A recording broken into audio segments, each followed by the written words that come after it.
La clase pasada terminamos de ver lo que era el reino conservado, como Dios, a pesar de la rebelión del hombre, conserva su reino. Hicimos como una introducción a lo que es el mundo de Noé y quedamos las consecuencias de la maldad humana. Habíamos quedado la vez pasada, ¿no? Entonces, eh, a pesar de que en Génesis 4 todo termina de alguna forma bien, ¿no?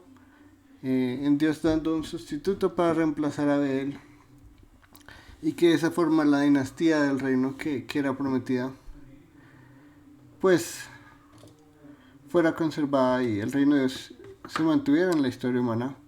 Cuando llegamos a la época de Noé, que no es mucho después, vemos que la realidad es tristemente que el hombre, como hoy en día, es maldad por todo lado, ¿no? Es tanta la depravación del hombre que cometen un pecado que podemos llamar tan abominable como el de los nefilim, el del nacimiento de los gigantes, que Dios decide darle un periodo de tiempo al hombre, ¿no? Y le da 120 años más de aliento de vida, como reversando lo que pasa en Génesis 1, en la creación del hombre, donde Dios le da aliento de vida al hombre.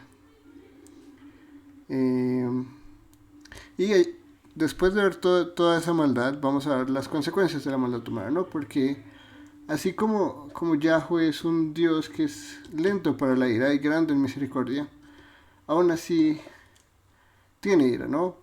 Y si no tuviera ira no sería un Dios justo, porque él no, gente que vive en rebelión constante con él, contra él todo el tiempo, no puede pretender vivir en rebelión constante sin merecer un castigo. ¿Sí? Poniéndolo en términos de reino, uno no puede rebelarse contra sus autoridades y esperar beneficios. Y aunque eres lento para la ira y paciente con nosotros en nuestra maldad y todo eso, el mundo de Noé prácticamente es un mundo muy similar al de nosotros. Creo que entender el mundo de Noé nos ayuda a entender en dónde estamos parados, ¿no? Obviamente las cosas han cambiado mucho desde la época de Noé y vamos a ir mirando cómo Dios se ha revelado y lo que tenemos hoy en Jesús. Pero podríamos decir que de alguna forma similar es el mismo mundo. Es un mundo lleno de maldad, donde la gente no busca honrar ni glorificar a Dios, sino que al contrario, cada uno busca hacer lo que le complace a sus propios ojos, incluso cuando es tan abominable eso. Y así como hay maldad, hay justicia, ¿no? Y las consecuencias son simples. Es la ira de Dios revelada en esta ocasión por agua, pero la futura es con fuego, ¿no? Simplemente Dios va a derramar su ira sobre los seres que están en rebelión con Él. Aunque Él es lento para la ira y muy grande en misericordia, y vimos en Génesis 3 y 4 qué tan misericordioso es Dios incluso con seres rebeldes, también vimos que Él no es injusto, Él no va a dejar que la gente haga lo que hizo Caín, por ejemplo, y siga la línea de la serpiente sin castigo alguno. Caín es el primer hombre maldito y de alguna forma la humanidad, tomando el lado de la serpiente en este mundo tan cruel, sigue el ejemplo de Caín. Y ahora como Caín fue maldito, toda la tierra de alguna forma, el ser humano, va a sufrir las consecuencias de su rebelión. Entonces el Señor dijo, borraré de la superficie de la tierra al hombre que he creado, desde el hombre hasta el ganado, los reptiles y las aves del cielo, porque me pesa haberlos hecho. Y como en la clase pasada vimos, no, este pesar definitivamente no es arrepentirse, esa traducción es demasiado mala y demasiado poco fiel al original. Pero este pesar es de nuevo esta misma sensación que de alguna forma nosotros sentimos, pero hay que separar nuestras categorías de las categorías divinas para poder entender cómo a Dios le pesa algo, pero no como a los hombres. Si Él no es mutable, Él no se deja afectar por sus, podríamos llamarlas emociones, aunque definitivamente es como mucho más trascendente que eso.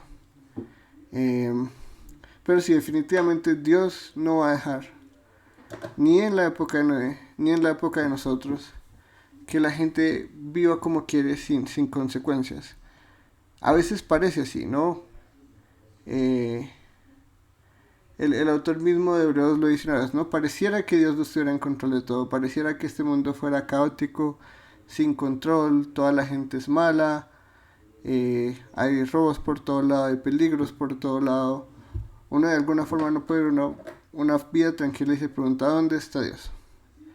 Creo que de la misma forma, no todos, pero una familia se preguntaba eso en la época de Noé. Y acá es donde vemos un tema que vamos a ver finalmente cuando vuelva Jesús, y es que la ira de Dios, aunque es paciente y aunque Dios es muy grande en misericordia, es implacable y nadie puede detener la justicia divina. Y lo dice de dos formas, ¿no? Primero nos dice borraré la tierra, o sea, ya no más, se acaba esto. Y después se lo dice a Noé mismo, le dice, entonces dijo a Noé, he decidido poner fin a toda carne, porque la tierra está llena de violencia por causa de ellos, por eso voy a destruirlos junto con la tierra. Entonces, acá ya vemos a Noé, que no hemos introducido en la historia, pero vamos a introducirlo un poquito después. Pero es claro desde ya, Dios no va a dejar, ni en nuestra época ni en la de Noé, que los seres humanos vivan en rebeldía constante contra Él, hagan lo que quieran y se salgan con la suya. Eso no va a pasar. Por más de que parezca que así es, no va a pasar. Y curiosamente acá vemos algo muy interesante. Porque en la clave pues sabemos que el hombre es totalmente malo y que esa maldad se mide como en corrupción, ¿no? Es una corrupción misma de la esencia del hombre. Y curiosamente acá se refleja en violencia, ¿no? Entonces, la forma principal de ver esa corrupción en la época, en nuestra época, es violencia, ¿no? Nosotros vemos la violencia y vemos qué tan corrompido está el ser humano, como que nosotros no fuimos hechos para ser violentos y para ser salvajes, pero de alguna forma es el pecado que en nuestra decisión decidimos tomar encima que el Creador y su gobierno nos lleva finalmente a la violencia. La violencia en muchas formas, física, emocional, sexual, de todo tipo, pero siempre de alguna forma uno puede ver muy grandemente la corrupción humana en alguna forma de violencia real. Algo que uno ve y dice, eso definitivamente no está bien. Ese era el mundo en la época de Noé y en el nuestro. Pero Dios, a pesar que el mundo es terrible y malo, siempre es fiel a su promesa, ¿no? Porque uno se preguntaría en esta época, entonces, ¿qué pasó con la promesa? Si todo el mundo es malo y no hay nadie que haga bien y no hay nadie que busque a Dios, ¿dónde está la promesa de Dios? Él nos prometió en Génesis 3 que Él iba a enviar un Salvador. Él nos prometió en Génesis 4 que ese Salvador iba a venir de la línea de Set. Y Génesis 5, que nos lo saltamos desafortunadamente, nos muestra esa relación, ¿no? Que Noé es un hijo de Set. Pero, a pesar de que hay un mundo caído, en todo el mundo, que es increíble, solo había un justo. Y dice, pero Noé halló gracia ante los ojos del Señor. De toda la humanidad, en la época en la que vivía Noé, solo una persona halló gracia ante los ojos del Señor. Y curiosamente es un hijo de Set, ¿no? Porque Dios tiene un plan y cuando vemos todas esas genealogías podemos empezar a conectar. Usualmente vemos estas historias tan separadas. No vemos la creación, luego vemos a Caín y Abel, luego vemos a Noé. Los vemos como historias separadas que a veces nos cuesta conectar. Y pasa mucho, sobre todo si uno crece en un hogar cristiano donde le muestran a uno todo esto con libros de colores y música y animaciones, que uno no logra conectar a veces todo. ¿Y por qué Noé? ¿Y por qué no alguien diferente? Y es definitivamente porque Dios es fiel a su promesa y vimos ya en la clase final de Reina Conservado que la línea del Salvador va a venir por la línea de Set. Y Noé es de la línea de Set. Por eso no vamos a encontrar en las genealogías de Génesis otro tipo de familias. No que no existieran, sino que Dios quiere revelarnos su plan redentor. Entonces definitivamente no nos va a poner a desviarnos por cosas que no son importantes, sino por lo que es importante. Entonces este hombre Noé, que curiosamente le ponen el nombre, el papá le pone el nombre porque está cansado de la maldición, ¿no? Nosotros afortunadamente, y ya veremos, no vivimos en la misma tierra que que Noé vivió. No vimos en la misma tierra que Adán y Eva vivieron, por ejemplo. Es el mismo planeta, pero muchas cosas han cambiado. Y el papá de Noé le pone ese nombre porque quiere como alguien que los libre de esta maldición. Y curiosamente ese es Noé, que lo hace de alguna forma, pero no sabemos si el papá realmente esperaba todo lo que iba a pasar. Pero él es como un grito de desesperación de la humanidad respecto al mundo en que vivían. Eh, Nosotros no vivimos en un mundo bajo maldición, ya la única maldición que se mantiene en Génesis es la de la serpiente, pero en la época no, el mundo era duro, y no solo era mundo duro, sino que el hombre se volvió más y más, más y más y más corrupto, hasta que llegó un punto donde ya no, la paciencia de Dios ya no daba para más, y tenían que ser castigados. Y acabemos porque el título de esta sección es El Reino Salvado, ¿no? Porque de la misma forma que vamos a ver finalmente que Dios salva a su reino del pecado y de la muerte, que es finalmente lo que logra Jesús en esta humanidad corrupta. En la época de Noé, Dios también lo salva de su ira. Así como Dios salva gente hoy de su ira, Dios salvó gente en la época del arca de su ira a través de un arca que simboliza todo eso, ¿no? La misericordia es en salvar a su pueblo y su reino en un mundo corrupto. Y eso es muy bello, entender que uno, el diluvio y la ira de Dios no son cosas bonitas, ¿sí? No son cosas para cantar y poner en un libro de colores para leerle a los niños. Es increíble que la historia de Noé es un libro para niños. Cuando nosotros entendemos la historia de Noé, esto no es agradable, ¿sí? La imagen después del... Sí, Natalie. Hola Daniel, no, pues un poco reflexión de que esas historias tristes a los niños, pues es que imagínate que de hecho los cuentos de los hermanos Grimm que fueron adaptados en anime fueron también un poco, pues como que les hicieron un eufemismo porque son historias crueles y de hecho hay unas historias que a veces aparecen ahí en, en, en los canales nacionales que uno dice, uy, ¿cómo van a mostrar un tipo de semejantes cuentos para niños? Entonces, otro tipo de series. Yo recuerdo que cuando yo era niña, a mí me encantaba mirar Caballeros del Zodiaco, por ejemplo, Uh-huh. y hay muchas historias que son adaptadas para niños que dicen cosas supremamente crueles, o sea, y los niños son, la plasticidad de los niños es tan increíble que yo no sé si no entienden o no se dejan asombrar tanto, pero es que no solamente pasa con esta historia, sino con muchas, muchas historias. Bueno, muchas gracias por el comentario. Definitivamente sí. Obviamente, curiosamente, ese tipo de historias que tú nombras no las censuran mucho. ¿Cómo dirías tú? Es como los niños de alguna forma no entienden todo lo que están viendo, están todavía desarrollándose, están todavía aprendiendo. Pero la historia de Noé, cuando tú la buscas en un libro de historias de la Biblia para niños, siempre la pintan muy bella, ¿no? Eh, que es lo opuesto. Si tú lees los cuentos de los hermanos Grimm, ya sea escritos o ves como lo gráfico, siempre son muy gráficos y siempre son muy tétricos. Solo necesitas más conocimiento para entenderlos. Pero a uno siempre le pintan la historia del arca de Noé de chiquito para los que crecimos en hogares cristianos de una forma muy linda, con animales bailando y cantando en el arca. Pero no te muestran a ti realmente lo tétrico que fue este momento. Sí, realmente es increíble entender que Dios sí ha derramado su ira sobre este planeta. No es simplemente Dios inundó la tierra, sino mató todo. O sea, había cadáveres flotando por todo lado. Eso no debe, o sea, cuando el arca se asentó en el monte Ararat y el mundo se secó, eso no era una vista bella necesariamente. Probablemente hay animales muertos por todo lado, hombres muertos por todo lado, bebés muertos aquí y allá. Entonces no es una imagen que usualmente nos pintan bien.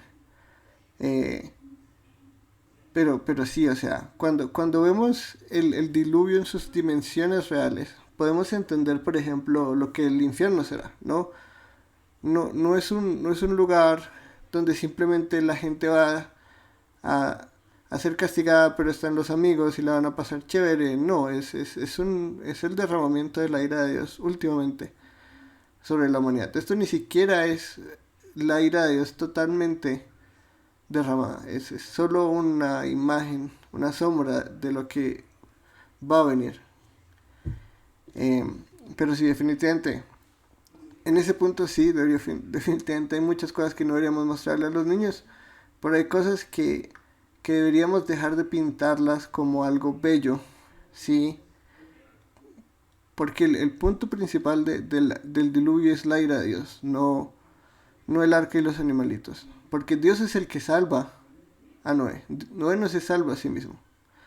¿Sí? Noé no tiene la capacidad de decir, ah, no, yo me salvo, yo me voy a hacer un bote. Él ni siquiera sabía que venía. Dios es el que le dice, ok, voy a derramar mi ira, voy a destruir todo ser viviente, ahora hazme un arca. Y esto es lo que hacen estos versículos, ¿no? Le dice, hazte un arca de madera, de ciprés, harás el arca con compartimientos y la cubrirás con brea por dentro y por fuera. Y como vimos, ¿no? Al principio de Génesis 6, Dios le dice al hombre, bueno, Dios no le dice al hombre, Moisés nos cuenta que Dios dice, ya la maldad del hombre es demasiada, sus días serán 120 años. Y esto pasa en todo este mismo contexto. Entonces lo que podemos decir de este texto es que el arca se demoró en construir más o menos 120 años. Puede que un poquito menos, pero definitivamente no menos de 119. No fue una cosa de un día para otro, no fue un trabajo de una semana o 2 semanas o de un par de meses.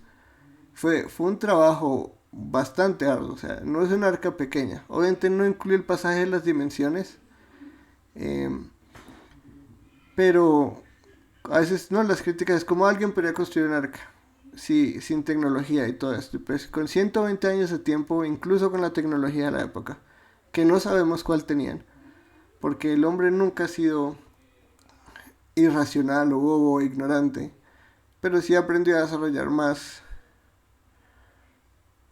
tecnologías con el tiempo. Ahora, entender que en la época de Noé, y él fue uno de los últimos hombres en vivir tantos años, la gente vivía mucho tiempo. Nosotros hemos desarrollado tecnologías a lo largo de la historia por mucho, mucho tiempo. Entonces, ellos también tuvieron mucho tiempo para desarrollar. Pero fue más o menos 120 años. Y Dios es el que salva, ¿no?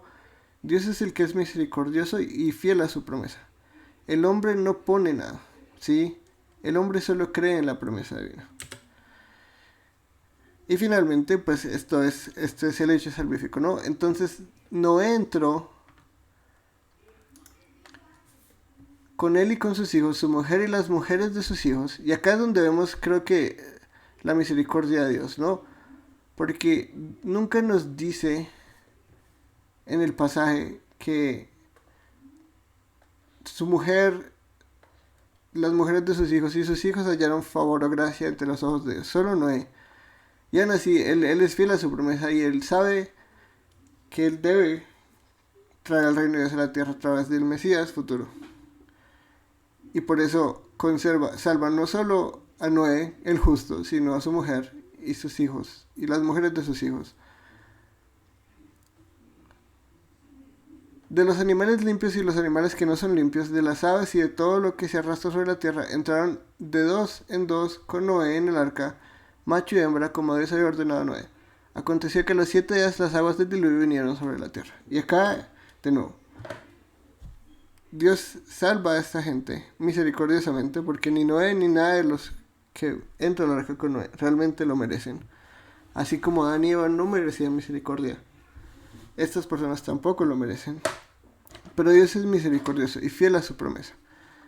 Y eso lo vemos a lo largo de la historia. Dios siempre es fiel a su promesa. Dios no incumple sus promesas, Dios nunca se va por la tangente.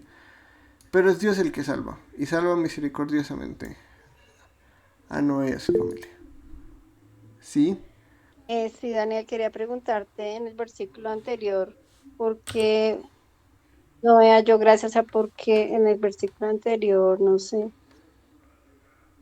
porque no se consideró justo, Por que fe. fue porque, sí, Ya ¿qué voy es a lo que lo explicar eso explica? más tarde. Ah, ok, listo, gracias. De nada. Y acá vemos en el año 600 de la era nueva. O sea, más o menos empezó a los 500 y pico de años. Bueno, 400 y pico de años a construir el arca y a los 600 años de vida. Cosa que para nosotros es loquísima, ¿no? Eh, Porque para nosotros vivir 100 años es un montón y este hombre fue el último que vivió un montón de tiempo. Curiosamente, no sé si alguno de ustedes ha leído o conoce la épica de Gilgamesh. En la época de Gilgamesh, la historia del diluvio está como en ninguna otra, porque todas las civilizaciones primitivas tienen una historia de un diluvio. Pero la historia de el diluvio en la épica de Gilgamesh, en la versión alargada, porque hay versiones más cortas y más largas, habla exactamente de un diluvio universal, eh, pero no era un Dios justo que buscaba castigar a una humanidad injusta, sino era un concilio de dioses que simplemente se cansaron de la humanidad porque eran muy ruidosos, ¿no?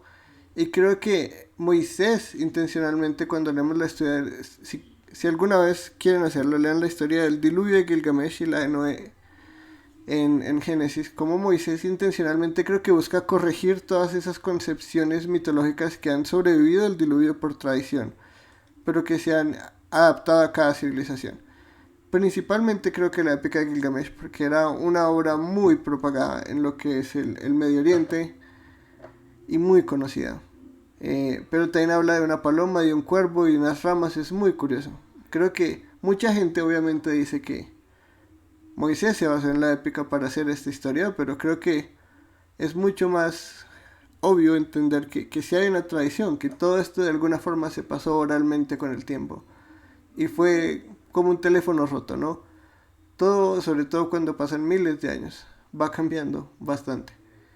Eh, pero bueno, Noé empezó esta obra bastante viejo y no sabemos realmente cómo funcionaba, cómo envejecían, qué tan fuertes eran a ciertas edades, pero es increíble.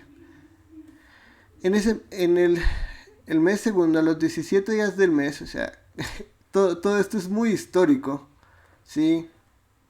Definitivamente esto no es como llamarían algunas personas una mitohistoria llena de fábulas y obras maravillosas. Creo que es bastante intencional en Moisés el poner toda esta información para mostrarnos que esto es un hecho histórico real. No simplemente una historia, una fábula de cómo el hombre dejó de vivir 900 años y ahora vive tan poquito. Porque mucha gente cree que son cosas así, tristemente.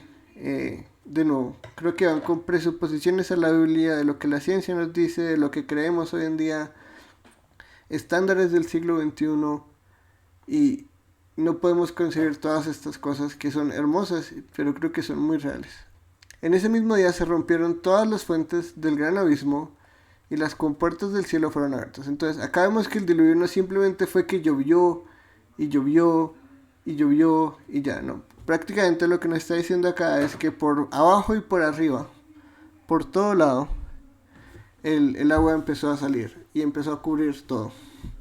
Entonces, prácticamente toda el agua que está debajo de la tierra empezó a salir por la tierra y por arriba por la lluvia también empezó a caer agua por todo lado. Entonces fue una inundación bastante rápida, no fue una inundación lenta que llovió mucho hasta que se inundó todo.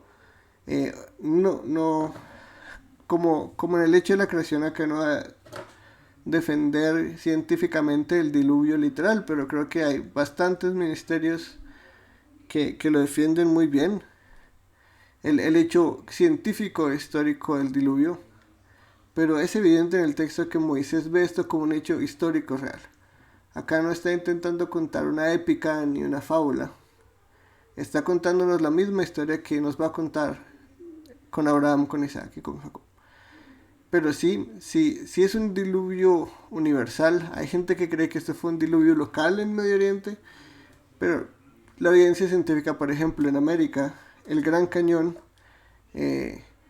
las rocas unas encima de las otras. Eso fue por movimiento acuático, no por vientos o cosas así.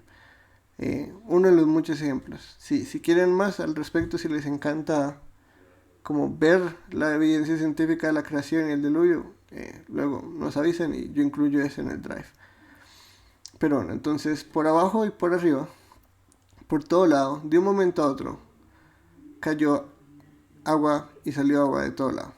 Y cayó la lluvia sobre la tierra por 40 días y 40 noches. Entonces sí llovió por 40 días y 40 noches, definitivamente. Pero el agua no solo cayó del cielo. En ese mismo día entró Noé en el arca con Sem, Cam y Jafet, o Jafet como se dice en español. Los 3 hijos de Noé. Las mujeres de Noé, de los hijos de Noé no se nombran, pero la mujer de Noé tampoco. Esto no es machista, esto no es una intención de decir los nombres de los hombres sí son importantes y los nombres de las mujeres no son importantes. Simplemente vamos a ver que Moisés quiere relacionar específicamente la promesa de la simiente de la mujer con estos personajes. Y por eso no se pone a nombrar a todos los personajes. Noé, entre comillas, es el personaje principal de esta historia. Y Sem, Cam y Jafet son personas sobre las que luego vamos a ver que continúa el plan divino. Uno en bendición, el otro en maldición y otro en participación en la bendición del otro. Pero por eso mismo es que se nombran los hombres y no las mujeres. No quiere decir que Moisés dijo, no, las mujeres no importan, no las voy a nombrar, sino que Dios quiere que pongamos atención a la historia, en el flujo, en el hilo conductor y no simplemente que nos vayamos por los detalles chiquitos. Por eso nombra a estos hombres y no a las mujeres. Esto no es discriminación, de ninguna forma. Y las 3 mujeres de sus hijos con ellos. También entró toda fiera según su especie, todo ganado según su especie, todo reptil que se arrastra sobre la tierra según su especie y toda ave según su especie, aves de toda clase. Entraron pues con Noé en el arca, de 2 en 2, de toda carne, en que había aliento de vida. Y acá Dios conserva el aliento de vida, ¿no? Al principio de Génesis 7 dice, ya no le va a dar mi aliento al hombre. Acá lo mantiene en estos animales y en Noé. Los que entraron, macho y hembra, de toda carne, entraron como Dios se lo había mandado. Después el Señor cerró la puerta detrás de Noé, ¿no? Y acá finalmente vemos que Dios es el que salva. No es Noé solo construyendo el arca, sino que el arca era tan grande que no podían 4 hombres y 4 mujeres, ni haciendo toda la fuerza del mundo, podían cerrar la puerta del arca. Y eso muestra lo que vamos a ver y lo que preguntó Gise de la fe de Noé, porque esto no es fácil, ¿sí? Trabajar por 120 años seguidos haciendo un barco requiere una fe impresionante. Porque no fue como que le dijo, como te va a dar un proyecto de 2 años y no es como, fácil. Trabajar 120 años esperando que este momento llegara. Y no solo eso, sino entender que él mismo no iba a poder cerrar la puerta. Que literalmente, si esto era mentira, se moría, todo fue en vano. Es bastante impresionante entender la fe de este hombre y de sus hijos y de su familia, porque finalmente todos le siguieron el cuento. Y aquí es donde la pregunta entra a los, ¿no? ¿Qué hacía justo a este señor? ¿Por qué este señor era justo cuando el resto de la humanidad vivía en pecado, vivía en maldad, estaba totalmente corrompida? ¿Qué es lo que hacía este hombre especial? ¿Sí? Y acá es donde entramos en Génesis 6, que tiene una relación con Génesis 5, ¿no? Estas son las generaciones de Noé. Esto también está en Génesis 5, al final donde empiezan las genealogías, pero son las de Adán. Y las de Adán culminan en Noé. Y las de Noé empiezan en el 6:9. Noé era un hombre justo, perfecto entre sus contemporáneos. Y lo primero que nos dice es, Noé siempre andaba con Dios. Y esta palabra andaba, podríamos traducirla también caminaba. Caminaba. Y es un concepto que vemos curiosamente, de nuevo, con los descendientes de Seth. Al final de Génesis 4 se nos dice, listo, la simiente de la serpiente representada por Caín son muy buenos en el mundo, ¿no?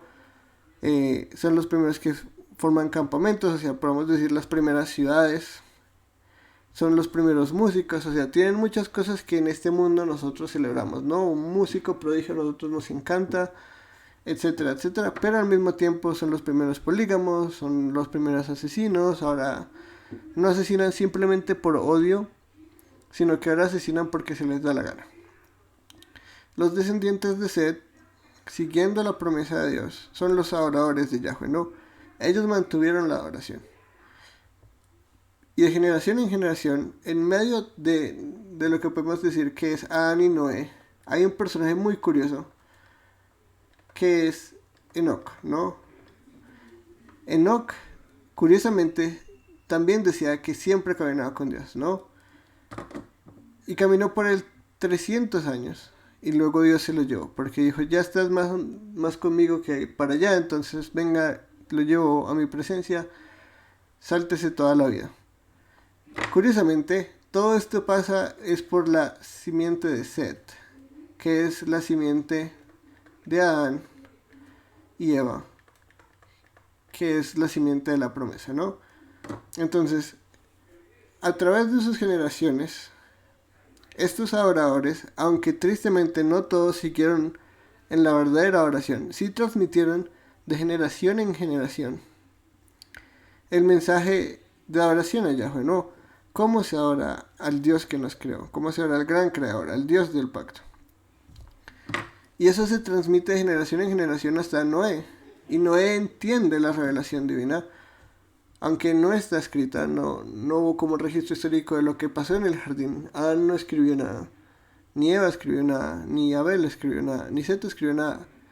Todo era muy transmitido oralmente. Es más, curiosamente muy pocas civilizaciones antiguas tienen un registro histórico escrito. La gente vivía mucho tiempo y curiosamente tenía muy buena memoria, tal vez porque debía ejercitarla o no podía hacer las cosas. Hoy en día nosotros tenemos muy poca memoria porque tenemos tantas formas de recordar las cosas sin ejercer la memoria que tal vez nunca ejercitamos ese músculo. Pero había una tradición oral de todo este mensaje desde Adán hasta Noé. Y él vive de acuerdo a esa revelación. De la misma forma que Set y Abel, a través de la transmisión de la revelación divina de Adán y Eva, decidieron adorar a Yahweh cuando Caín no. Caín decide no adorar a Yahweh, antes adorarse a sí mismo. Podemos decir que de la misma forma que Enoc caminó con Dios, Noé caminó con Dios. Pero Dios tenía un plan diferente con Noé. No era llevárselo como se llevó a Enoc, pero él es hijo finalmente de esta misma persona, ¿no? De esta línea de Set a Enoc viene Noé. Y curiosamente podemos ver todo eso conectado, ¿no? Cómo Noé sabía quién era Dios. Porque siempre hubo y siempre ha habido, curiosamente, en la humanidad, gente que conoce quién es Yahweh y cómo adorarlo. Eso lo vamos a ver en figuras misteriosas como Melquisedec, un rey sacerdote que sirve a este Dios, ¿no? Una persona súper misteriosa que dan encuentro una vez. Job, por ejemplo. Job es un ser postdiluvial que entiende este mensaje. Entonces, de alguna forma, siempre en la humanidad ha habido personas que transmiten este mensaje y lo comparten hasta que Dios decidió ponerlo en escrito y mantenerlo y preservarlo. Y es el mensaje que tenemos nosotros hoy en día. Pero siempre hubo un mensaje, ¿no? Entonces, ¿por qué era justo? Porque él andaba en los caminos. Él vivía bajo el gobierno de Dios. Que es lo que Adán y Eva hacen en arrepentimiento. De ahí en adelante, ellos tristemente se rebelan y con la rebelión traen el pecado. Pero de ahí en adelante ellos viven bajo el rol que Dios les dio originalmente. Tristemente ahora hay pecado. Tristemente ahora las cosas no son lo mismo. Tristemente tienen que vivir en un mundo maldito, la tierra. Y un mundo afectado por el pecado. Pero ellos se arrepienten y viven ese rol y ellos lo transmiten y muchas otras personas se arrepienten de sus caminos. Entonces todo ese concepto de arrepentimiento no es nuevo en el Nuevo Testamento. Es algo que podemos ver que está en la historia de la humanidad, ni siquiera solo de la Biblia, de la humanidad. La gente que se arrepiente y busca seguir y vivir bajo el gobierno de Dios son las personas de fe. Y acá vemos a Noé, el justo. ¿Por qué es justo? Porque andaba con Dios. ¿Y cómo andaba con Dios? Por fe, ¿sí? Y lo vemos aquí, o sea, literalmente dice, así lo hizo Noé, conforme a todo lo que Dios le había mandado, así lo hizo, ¿sí? Y esto lo vemos en la misma actitud de, por ejemplo, de Abel. Abel entiende lo que sus papás le dicen como, esto pasó, ahora vamos a orar a Dios haciendo un sacrificio. Y él hace un sacrificio, ¿sí? No lo duda. La misma forma que Adán y Eva entienden, por ejemplo, toca tener hijos para que venga el Salvador. Y se ponen a tener hijos. Sí, eso parece lo más natural. Claro, son esposos, pero ellos no dicen simplemente, tuve un hijo porque Dios nos hizo Dios me hizo con útero, entonces puedo tener hijos, ahora tengo, gracias a la vida, gracias a la madre tierra. No, lo primero que hice Eva cuando tiene su primer hijo es, he concebido con la ayuda del Señor. Ellos viven por fe. Y Abel vive por fe, y Seth vive por fe, y Enoch vive por fe, y todas esas generaciones tienen ese mismo mensaje, y es, viven bajo el gobierno divino. Ellos entienden lo que pasó, entienden que la única forma de hacer las cosas bien no es vivir bajo el gobierno del yo y el reino del yo, sino el reino de Dios. Y no lo hace. Esto no es una tarea fácil. Empezar a los 400 y pico de años a construir un arca por 120 años no es una tarea fácil. Definitivamente no es una tarea fácil, pero Noé lo hace. Obviamente no lo hace solo, tiene familia, pero esto es realmente creer, ¿no? Esto es realmente creer en la promesa divina. Y por eso es uno de los héroes de la fe incluidos en Hebreos 11, ¿no?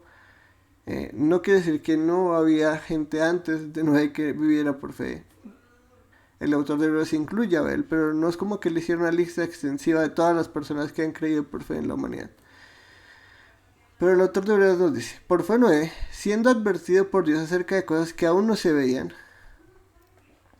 porque imagínense decirle, todo esto va a estar inundado y la única forma de salvarlos es un bote gigante que tienen que construir con estas medidas y lo tienen que hacer con brea y con este tipo de madera, o sea, súper exigente.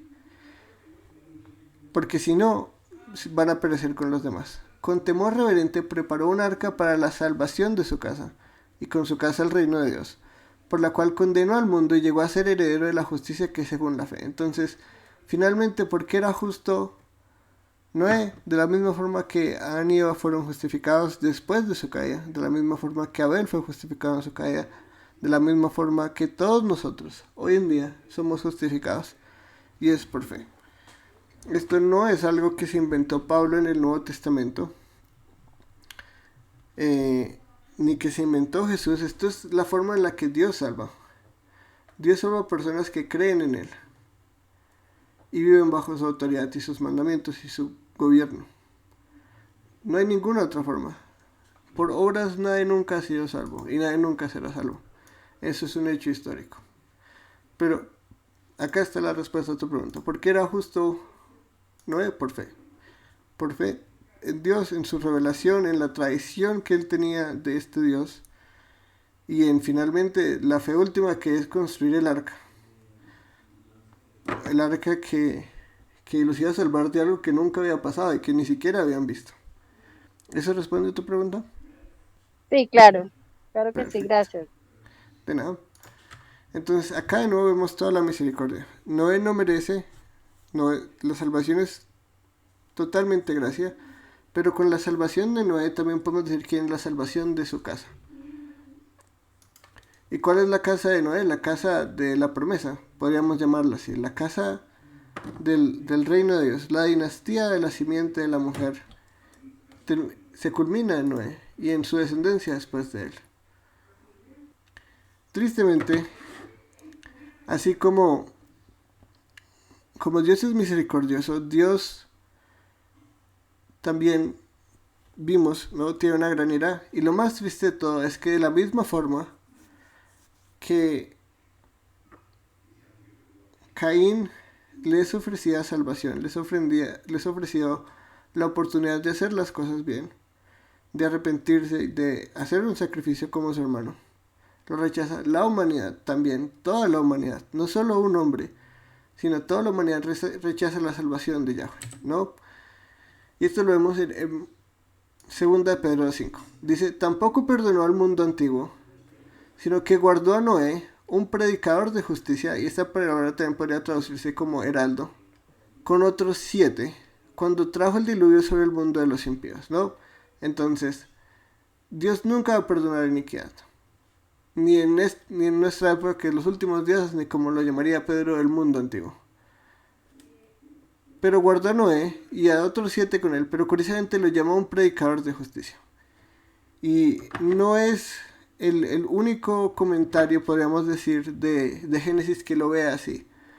Otros libros, los que llamaríamos apócrifos del Antiguo Testamento, también tienen una interpretación muy curiosa de este pasaje de Noé como un predicador, un heraldo de justicia.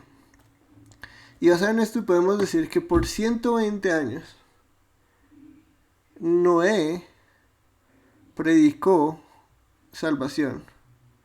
Es decir, mientras construía el arca, no solo estaba viviendo por fe haciendo lo que debía, sino que también predicó justicia, predicó arrepentimiento y predicó salvación. No es como a veces lo muestran que simplemente se burlaban de él, porque no hay evidencia bíblica de eso. Pero sí sabemos que por todo ese tiempo nadie nunca se arrepintió de lo que estaba haciendo.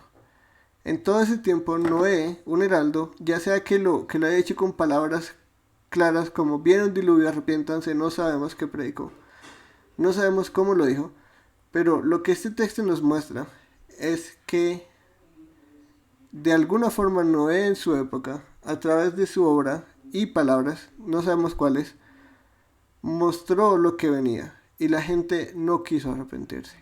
Por 120 años, día tras día, construyendo y predicando, nadie nunca se arrepintió. Nadie nunca quiso entrar en el arca con ellos. La gente, como Caín, prefirió vivir una vida de exilio, prefirió vivir una vida manchados, prefirió vivir una vida condenados eternamente, como lo diría Caín, ¿no? Caín es como, listo, esto es demasiado porque no solo voy a ser odiado por todo el mundo, porque todo el mundo son sus papás y sus hermanos y van a querer matarlo, sino que yo ya no voy a estar en tu presencia, yo me voy a esconder en tu presencia. No como Adán y Eva que se esconden pero luego se arrepienten, sino él ya dice, yo me doy por vencido, yo no quiero vivir bajo tu gobierno, yo no quiero hacer las cosas bien, yo voy a ser un rebelde toda mi vida y voy a vivir a mi manera, pero no quiero morir. ¿Sí? De la misma forma, estas personas dicen, prefiero vivir mi vida como dirían los corintios, ¿sí? Comamos y veamos que mañana moriremos.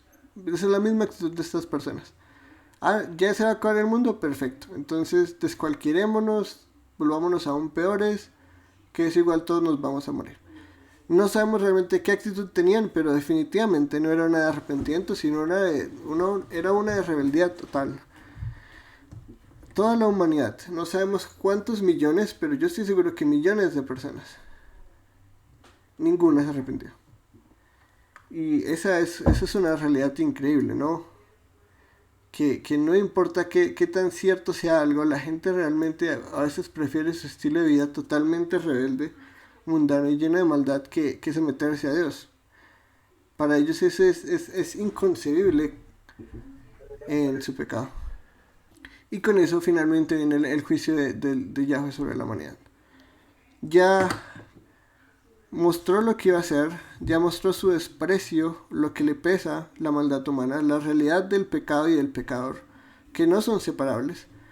¿Sí? No es como, ay, yo odio todo ese pecado, pero amo a la humanidad. No, él es como, esta gente es rebelde, me pesa haberlos hecho.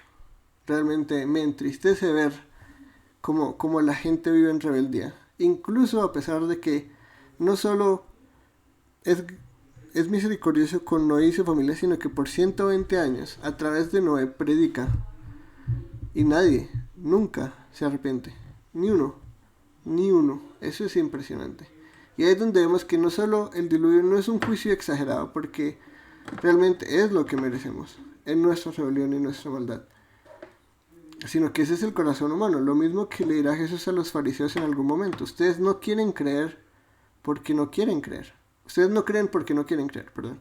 Eso les dice él a ellos. O sea, ustedes ven los milagros, ven que un hombre resucita a un muerto por 4 días y lo quieren matar. Es impresionante la maldad y la dureza del corazón humano. Que realmente saben que están enfrente del Rey Divino, del Mesías prometido, y dicen, no nos gustó este Mesías, matémoslo. Lo mismo pasa en esta humanidad. A través de Noé, Dios predica salvación, y la humanidad dice, no, prefiero mis placeres, prefiero vivir las cosas a mi manera, prefiero vivir en este mundo, yo no quiero vivir en un mundo donde Dios me salva, donde yo puedo ir bajo el gobierno de Dios. Eso no es concebible en la mente de estas personas. Y ya finalmente nos queda el juicio, que no solo es justo, sino que es de alguna forma misericordioso, porque el castigo final todavía no ha llegado. Este es solo un castigo parcial. Esta es solo una muestra para que personas en nuestras épocas podamos ver que la ira de Dios es algo real. El diluvio ha dejado cambios en este mundo que nosotros podemos ver, no solo a nivel geológico, marítimo y del mundo en general, sino también, por ejemplo, en la vida. Ya no vivimos como vivían los primeros hombres. Ahora vivimos muy poco tiempo. Y si esta gente podía vivir por cientos de años, cientos y cientos de años sin arrepentirse, nosotros realmente no tenemos tanto tiempo. Y no podemos escapar de este juicio, como ellos no pudieron escapar de este juicio. Entonces el Señor dijo, borraré de la superficie de la tierra al hombre que he creado, desde el hombre hasta el ganado, los reptiles y las aves del cielo, porque me pesa haberlos hecho. Entonces repetimos otra vez el heraldo de juicio. Y acá vemos, sí, esto no es una imagen bonita de animales cantando en el arca. Esto es un mundo donde, imagínense, como un día súper lluvioso, oscuro, gris, pero no solo está lloviendo, sino que están viendo que el mundo se está inundando y no pueden escapar a ningún lado. Intentan escapar a un lado, el agua sigue cayendo, el agua sigue saliendo, y se dan cuenta que lo que Noé dijo era verdad. Y el arca está por allá lejos, ya no hay salvación. Y de nuevo, acá repetí solo los heraldos de juicio para que veamos la ira, ¿no? Y acá vemos por primera vez cómo lo va a destruir. Dice, entonces yo traeré un diluvio sobre la tierra para destruir toda carne que hay en la que hay aliento de vida debajo del cielo. Todo lo que hay en la tierra perecerá, todo. Y dicho y hecho, el aliento de vida solo se mantiene en la gente que está en el arca. Solo a través de la forma que Dios determina la gente puede ser salva.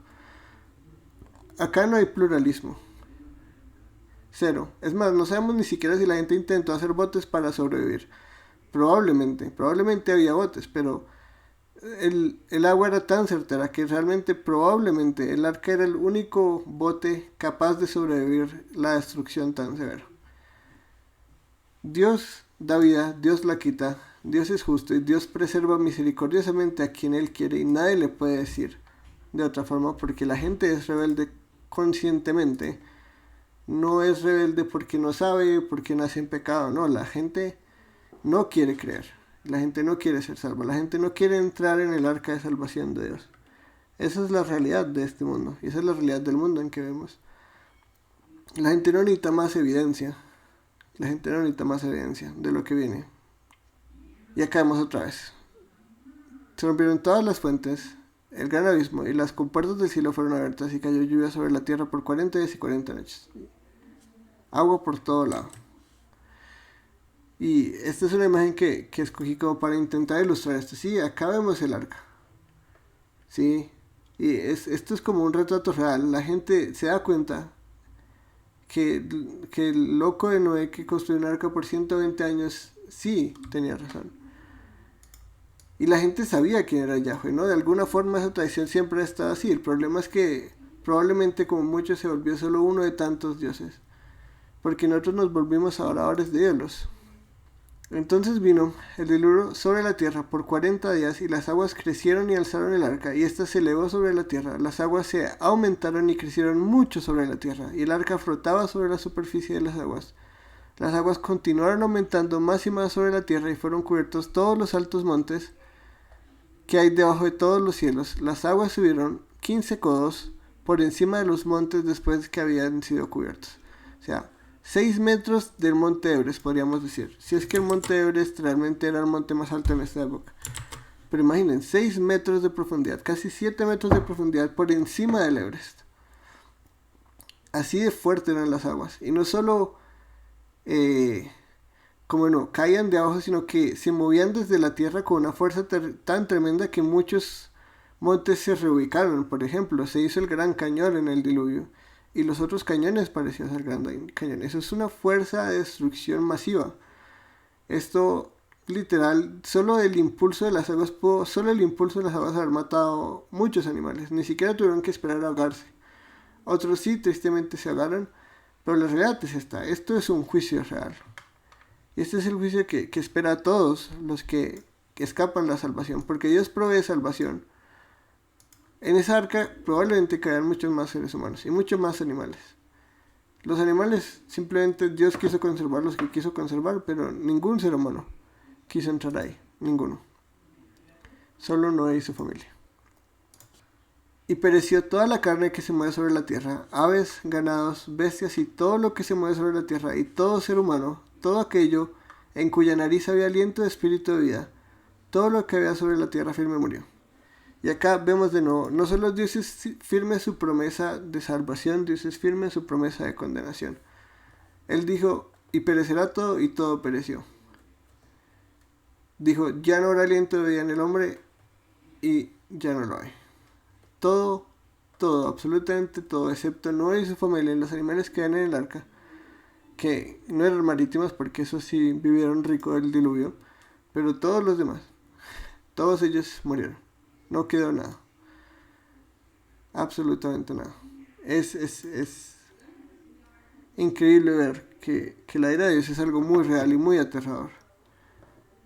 Sí, Dios no nos salva del pecado solamente. Dios nos salva de esto.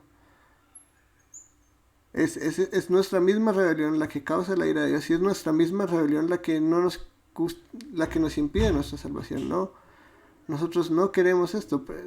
Preferimos perecer en este mundo, en un diluvio tan oscuro, tan lleno de destrucción, de desesperanza, que creer en Dios y en su promesa. Y entrar al arca. Así somos nosotros. Y es triste, pero esa es la realidad humana.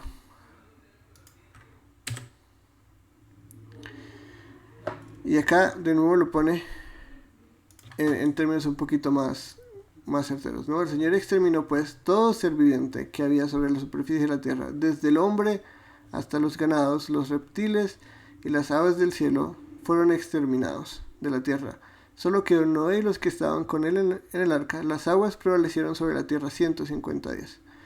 Entonces, 40 días y 40 noches de lluvia, un diluvio aterrador y 150 días que Noé, su familia y todos estos animales vivieron en ese barco hasta que se secó todo. Pero acá no, ahora ya no está hablando simplemente de pereció, sino Dios exterminó. Dios, y acá atrás, este es el nombre Yahweh.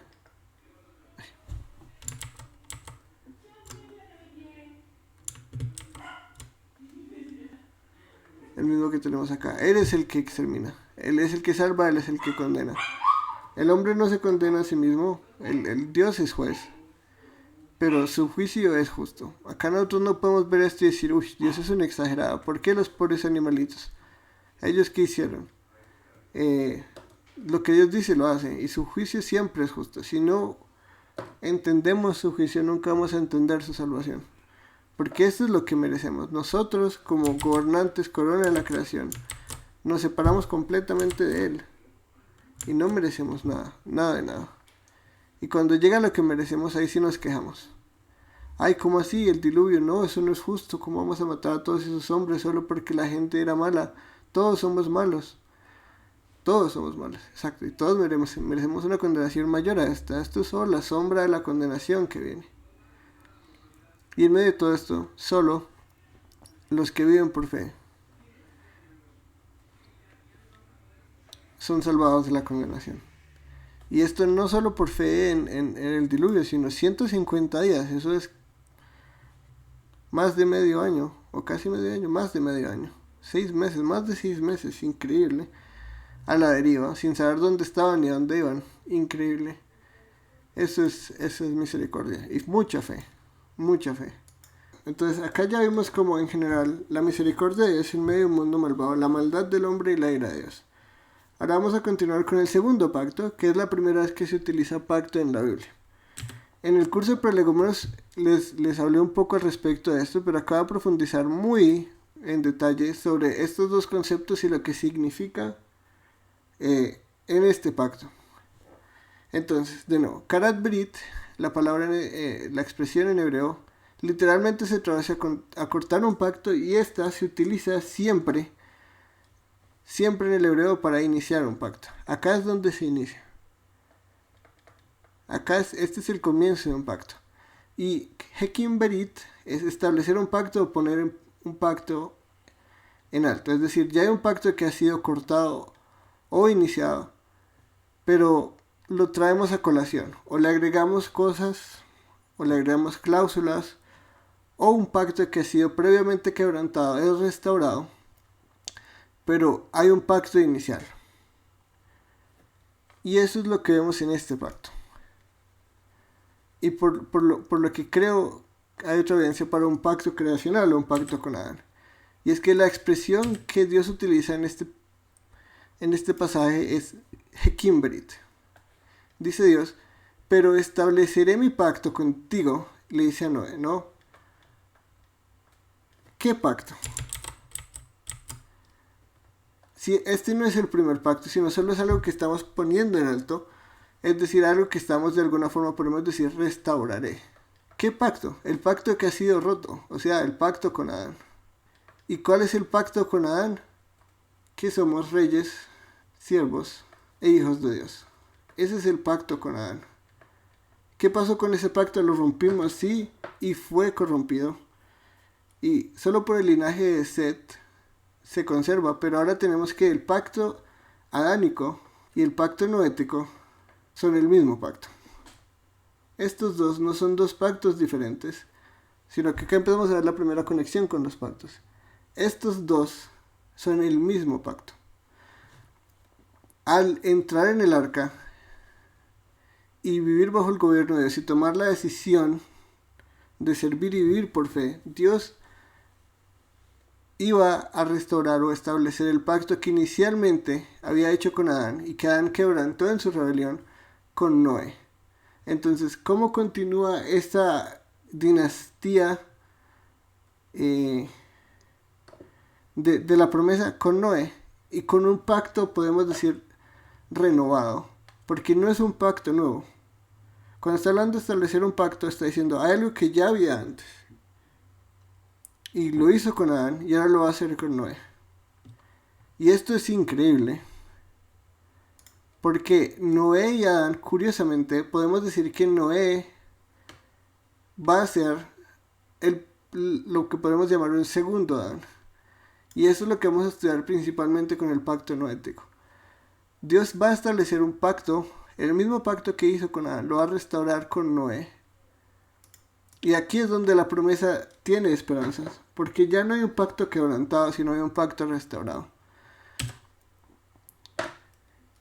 Y entonces acá ya vamos a empezar a ver la relación de Adán y de Noé.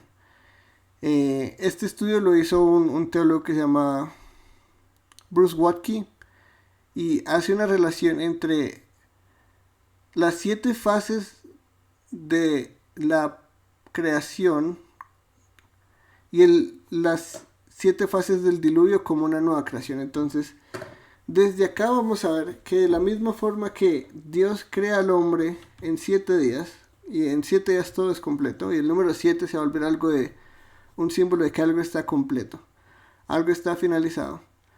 El diluvio y Noé están intrínsecamente relacionados en lenguaje, o sea, es intencional de Moisés relacionar el hecho del diluvio y el hecho de la creación para mostrarnos a Noé como un nuevo Adán, podríamos decir un segundo Adán, una nueva cabeza representante de la humanidad,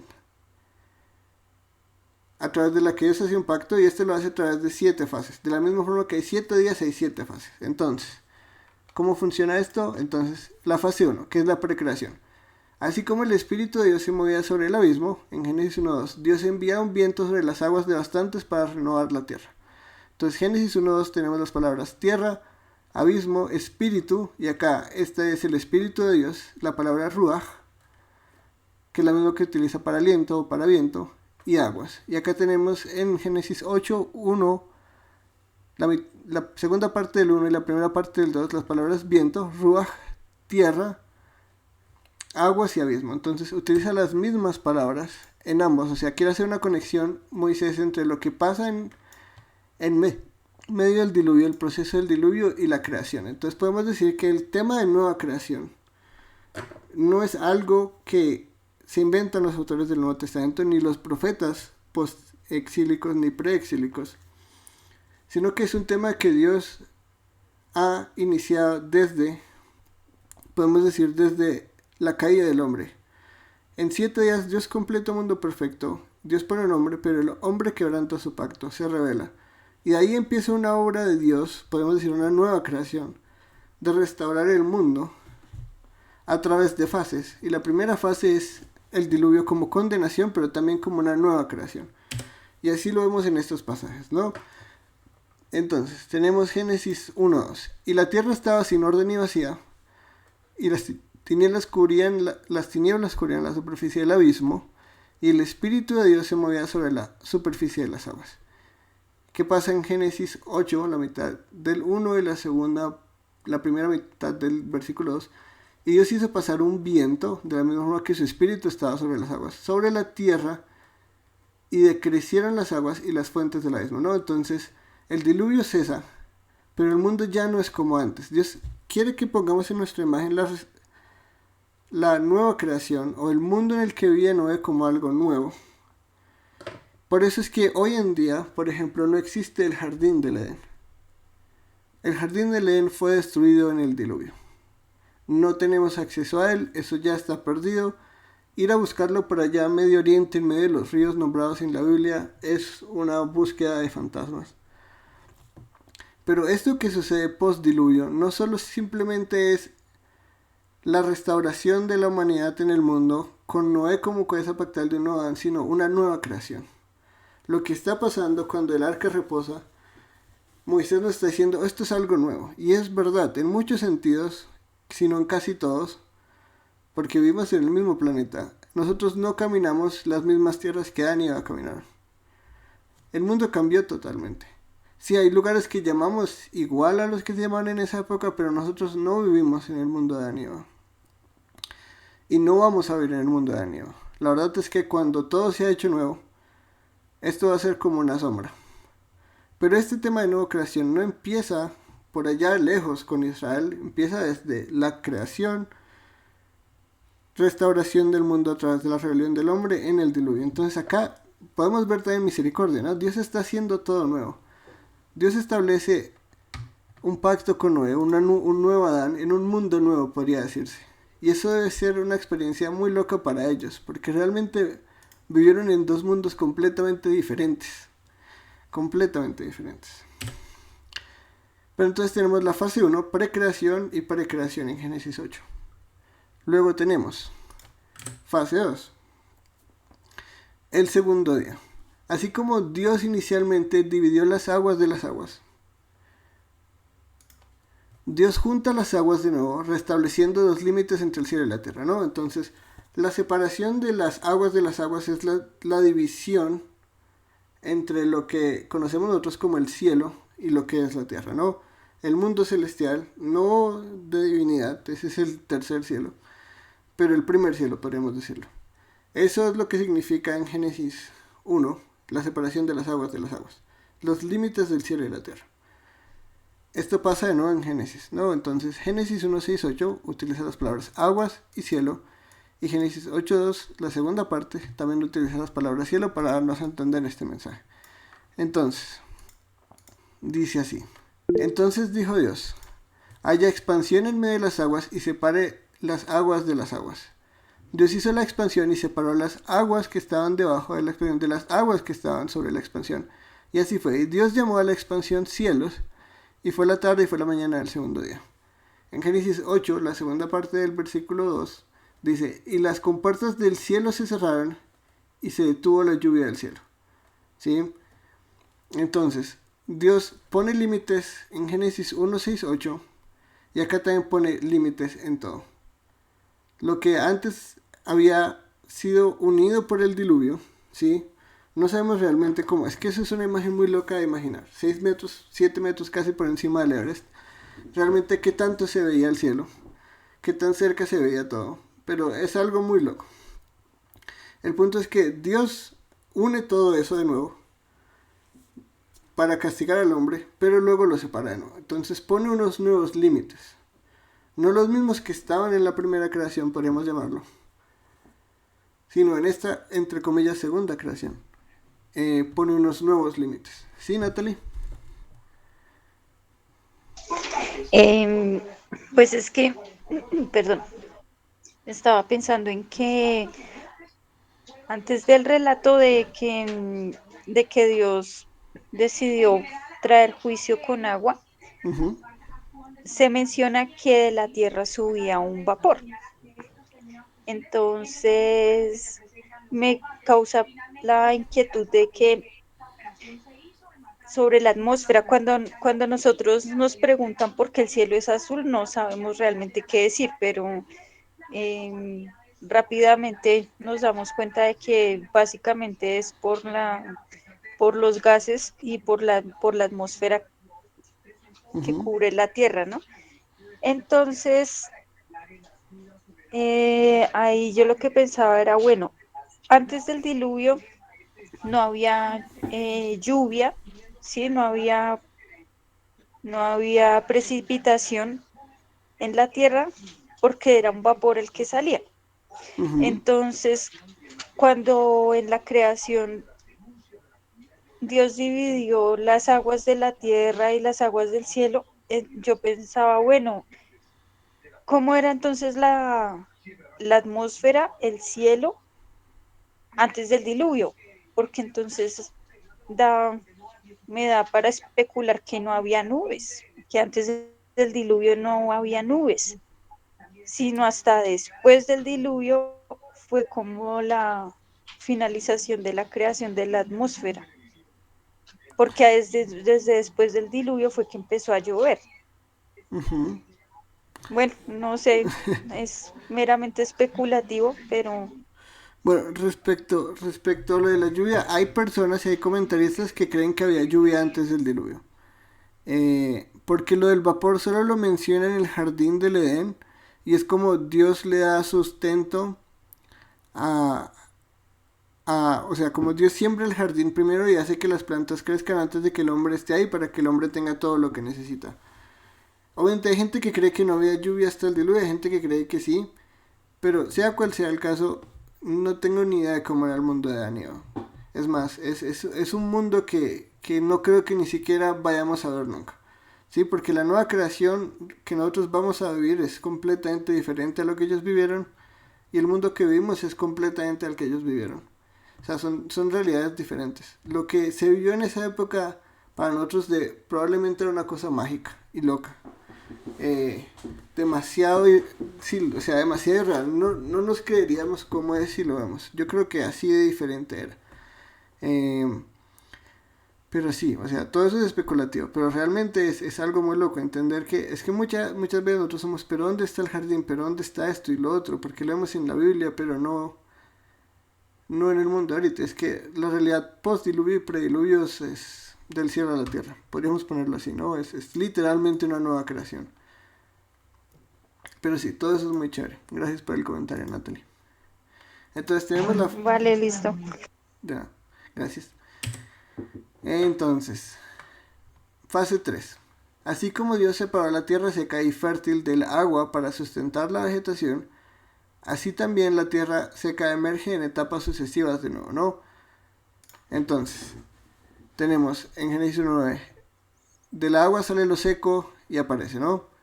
En Génesis 8.3, el agua y los montes también aparecen. Y esto lo vemos de nuevo en este pasaje comparativo. Entonces, dice Génesis 1.9. Entonces dijo Dios, júntense en un lugar las aguas que están debajo de los cielos y que aparezca lo seco, y así fue. ¿No? Entonces, Dios pone los límites primero entre el cielo y la tierra, y ahora pone límites entre las aguas, o lo que nosotros llamaríamos los océanos, y la tierra seca. Entonces primero era solo agua, ahora hay tierra. Y entonces ahora de la misma forma dice, las aguas bajaron gradualmente sobre la tierra y después de 150 días las aguas habían disminuido. Y en el día 17 del mes séptimo el arca descansó sobre los montes, ¿no? Entonces vemos como poco a poco la tierra seca se va saliendo y va apareciendo de la misma forma que en Génesis 1.9 pasa, ¿no? Entonces todas estas similitudes son intencionales. El lenguaje que Moisés usa para que nosotros cuando leamos, no sé por qué estaba pensando en latín, lo siento.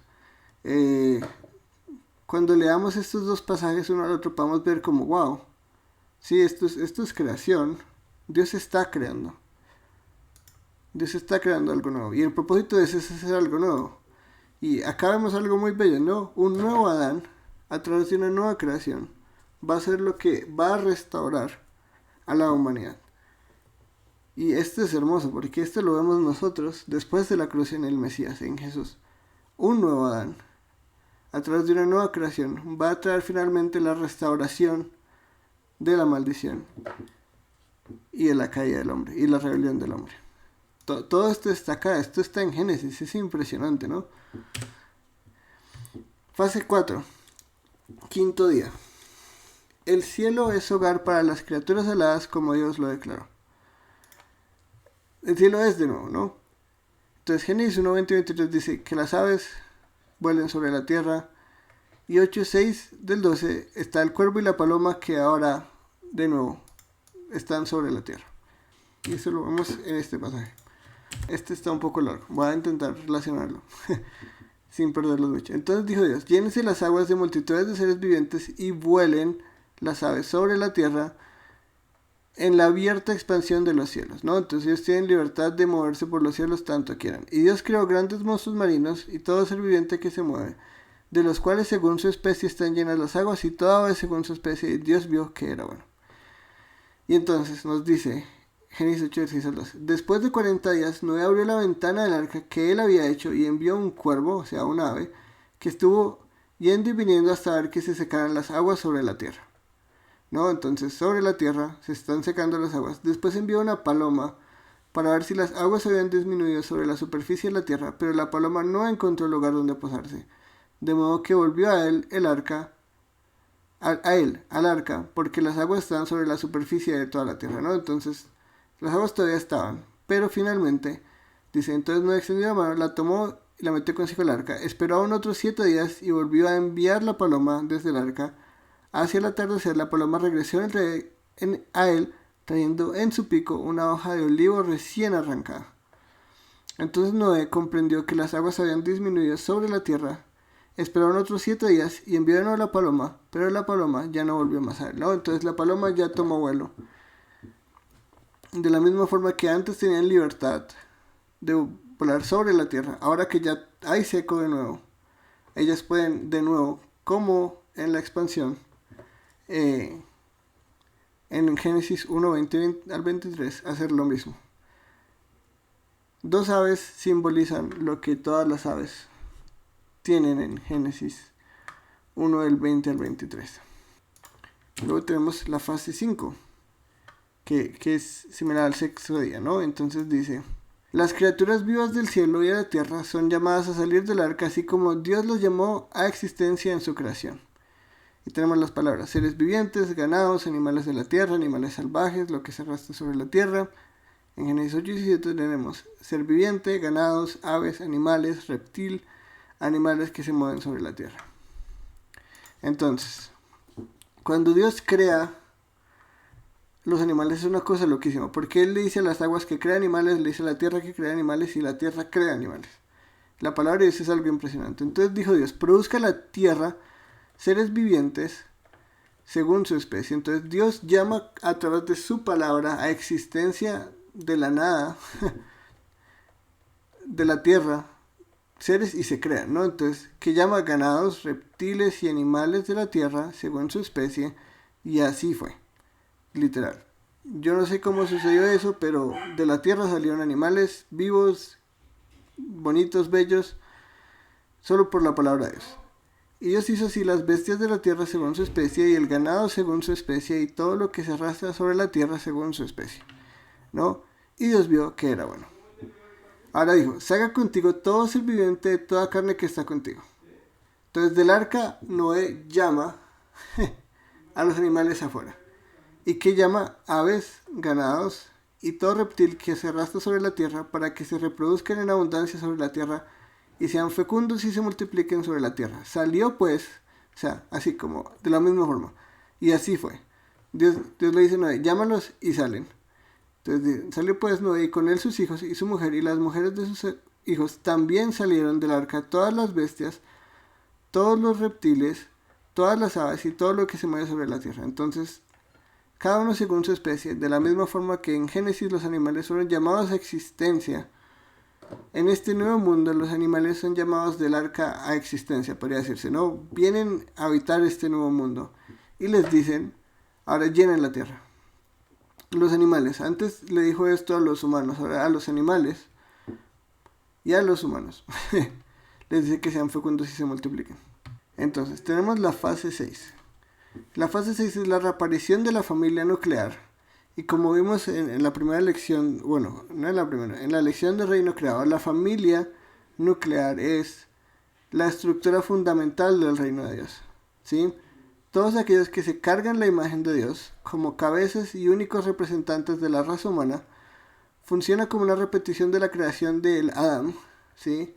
Del terrestre, del hombre y mujer en la imagen de Dios, ¿no? Entonces, Génesis 1, 26 y 27 dice, hombre, imagen de Dios, varón y hembra, ¿no? Dios crea al hombre a la imagen de Dios, los crea a su semejanza, varón y hembra, eso ya lo vimos. Génesis 8 y 6 dice, Noé y su mujer, entonces tenemos como un nuevo Adán y una nueva Eva. Pero vamos a ver algo que tristemente tienen este nuevo Adán y esta nueva Eva, que no tienen el Adán y Eva originales, que es pecado. Génesis 9:6 nos dice, el hombre a imagen de Dios, ¿no? Entonces, toda esta misma creación del hombre a imagen de Dios al principio como ser y corona de la creación, como los únicos que cargan la imagen y la semejanza de Dios, y la familia nuclear, que es la estructura fundamental del reino, son nuevamente creados, podemos decir, porque no es como que Dios hizo nuevos hombres, pero a través de estos dos hombres se da este inicio a esta nueva creación, que todavía no ha sido consumada, pero es un tema que vamos a ver no solo en Génesis, sino a lo largo de la escritura, ¿sí? Dios va a hacer una nueva creación, y Dios a través de un nuevo Adán, ¿sí? De un nuevo Adán, realmente va a hacer que todo esto realmente sea restaurado. Pero entonces, Adán y el pacto con Adán, podemos decirlo, él es como un segundo Adán.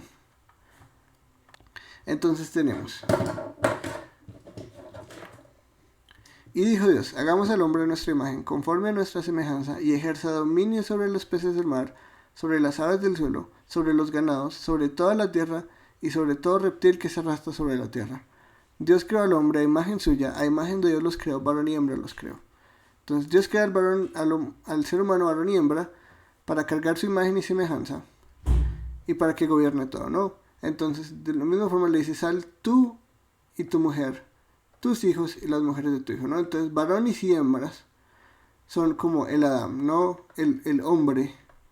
Un segundo Adán, podemos decir. No es el nuevo Adán, porque el nuevo Adán no llega sino hasta Jesús, pero es como esta sucesión de Adanes que va a llegar culminados en el Adán postre, en el último Adán, en el Adán escatológico, que es Jesús.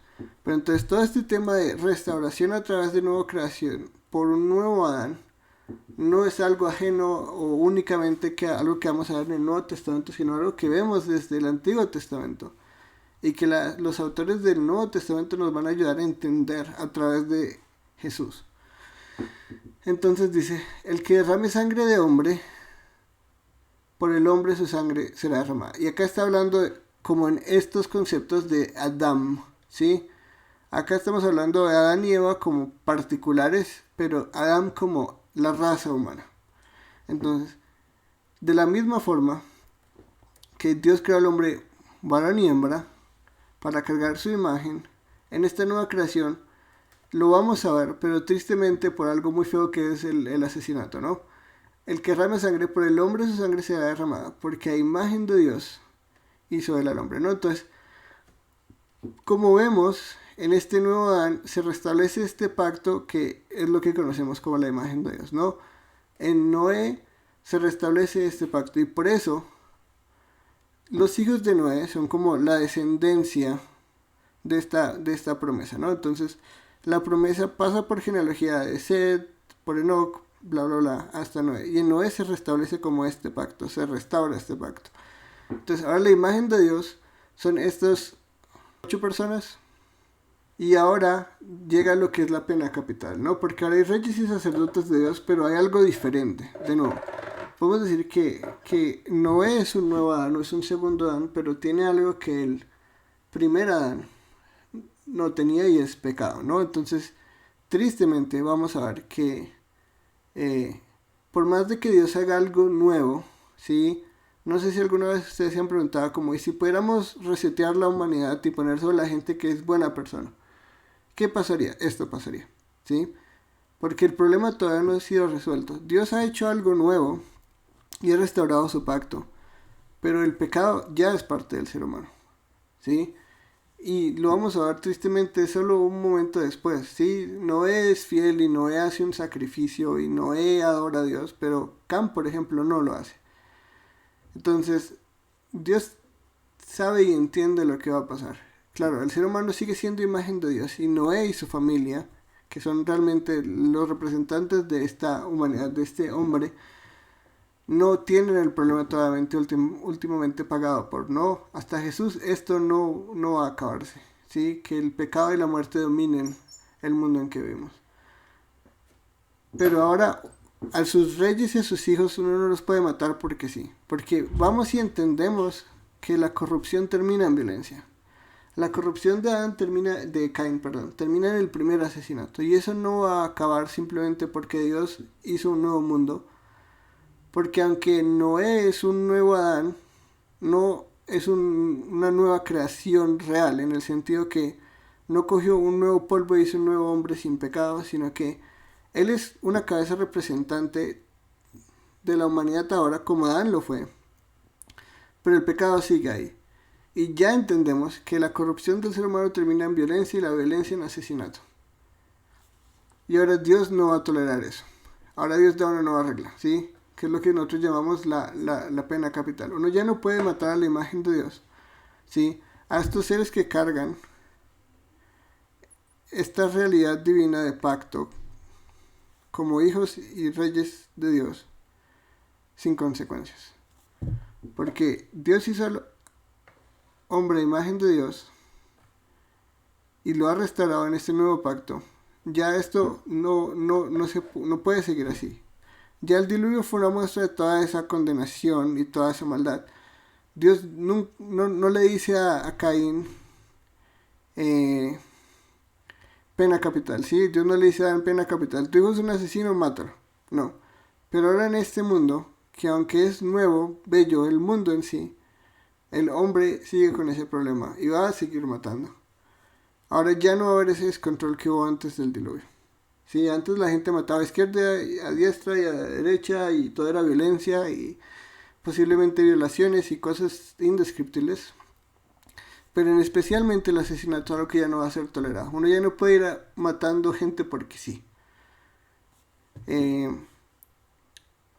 No voy a entrar en debate de si esto aplica o no todavía, porque eso lo vamos a ver creo que hasta la última clase.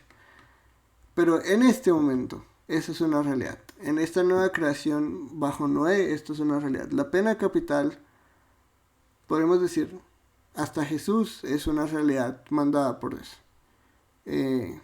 Eso es lo único que puedo decir al respecto todavía, porque no quiero adelantarme en las últimas clases que son las de aplicación y vida y ley, cómo funciona todo esto, qué es la ley, cómo obedecemos la ley. Esa es la última clase de todas estas clases, entonces no quiero irme demasiado para allá, pero por ahora puedo decir claramente que en este momento histórico esto es una realidad. Hay pena capital, el hombre ya no puede matar sin una consecuencia real en ese momento que no simplemente se refleja en algo escatológico, porque Dios dice, yo no voy a destruir más el mundo con agua, ¿sí? Esto no va a pasar, porque ese sería el ciclo, ¿no? Seguimos siendo depravados, Dios inunda el mundo una y otra vez, pero ¿cuál es el punto de todo eso? Entonces Dios empieza a poner regulaciones para controlar la maldad del hombre. Porque nosotros, si nos dan rienda suelta, ya sabemos qué pasa. Entonces, estas regulaciones son por el bien de la humanidad misma, porque en serio, nosotros, si nos dan rienda suelta, no nos para nadie. Esto yo creo que también es misericordia de Dios. Yo sé que es algo que nosotros decimos, la pena capital. Y hoy en día eso es un debate increíble en el mundo, pero no estamos hablando de nuestro mundo, sino el mundo de Noé. Entonces podemos decir claramente que esto es una ley y una regulación para controlar la maldad humana. Pero entonces vemos que esto mismo de Génesis 1, 26 y 27 se conserva en la creación, en la nueva creación noaica, podemos decirlo así. Y finalmente, la fase 7, el gran Rey Celestial, misericordiosamente y lleno de gracia, da su bendición a la humanidad, los alimenta con el fruto de la tierra restaurada y renovando el mandato cultural los restaura como señores sobre toda la creación. Esto es un tema que es bello y es nuestro último destino, ¿no? La nueva creación es el lugar de nuestro descanso. En la nueva creación nosotros finalmente vamos a descansar de todo como era el propósito final de la humanidad. Y esto es solo un reflejo, una sombra de eso. Entonces en Génesis 1:28 tenemos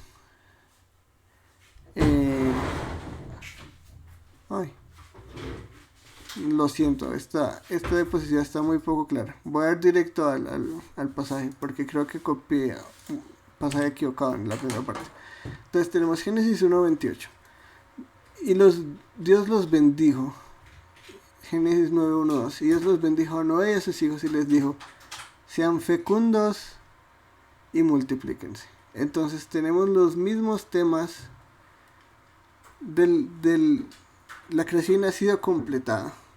Esto es lo que pasa en Génesis 1:28. Todo ha sido hecho completo. Y Dios por eso puede descansar. De la misma forma, la nueva creación, el diluvio, la restauración de todo temáticamente, porque esta no es la restauración final, sino solo como una sombra de la restauración. Se cumplen estas mismas palabras. Esto es totalmente intencional. Lo que acá no nos está diciendo esto es un mandato de que ahora tenemos que seguir teniendo hijos como locos. Esto está mostrándonos un tema y una bendición que Dios repite, porque el pacto adánico, podemos decir, ha sido restaurado en Noé. Y eso es bellísimo. Eso es bellísimo. Y de nuevo le da la autoridad para ser reyes y sacerdotes sobre toda la creación. ¿Sí? Ejerce dominio sobre los peces del mar, sobre las aves del cielo y sobre todo ser viviente que se mueve sobre la tierra. Acá está el ejercicio de ese rol en relación pactal. ¿Sí? Ahora les dice a Noé y a sus hijos: el temor y el terror de ustedes estarán sobre todos los animales, ¿no? Entonces, a diferencia de lo que tristemente nosotros creemos desde la creación noaica, nosotros no debemos temerle a los animales, es al revés. De la misma forma que Adán y Eva podían ejercer dominio sobre toda la creación, nosotros como hombres de la creación noaica, nosotros tenemos dominio sobre todas las criaturas. Los animales nos temen, nosotros no debemos temerle a los animales. Sí, mucho menos animales pequeños e inofensivos, pero eso muestra como de alguna forma nuestro pecado, ¿no? Entendemos nuestro rol, pero preferimos tener a los animales de lejos. No, nuestro rol es dominarlos, gobernarlos con la autoridad divina, bajo el estándar divino, protegiéndolos, alimentándolos, dándoles lo que necesitan. No temerles, ellos nos temen a nosotros. Sobre todas las aves del cielo, en todo lo que se arrastra sobre el suelo y en todos los peces del mar, en su mano todos son entregados.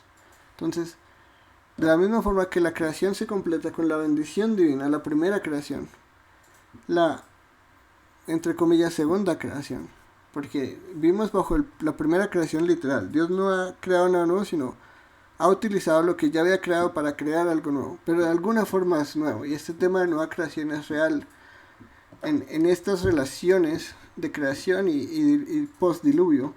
Es muy claro por el lenguaje que utiliza, por las imágenes que le trae a uno a la mente, que lo que está intentando es mostrarnos esto.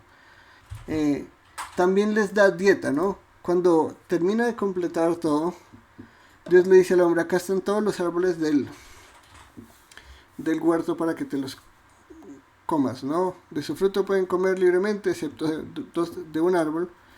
De la misma forma que después que los completa le da una dieta, en Génesis 9 también le da una nueva dieta al hombre. Y ahora es que el hombre puede comer carne, ¿sí? Entonces es como esa, si bajo la primera creación el ser humano era vegetariano por naturaleza, bajo la segunda creación el hombre es carnívoro, ¿sí?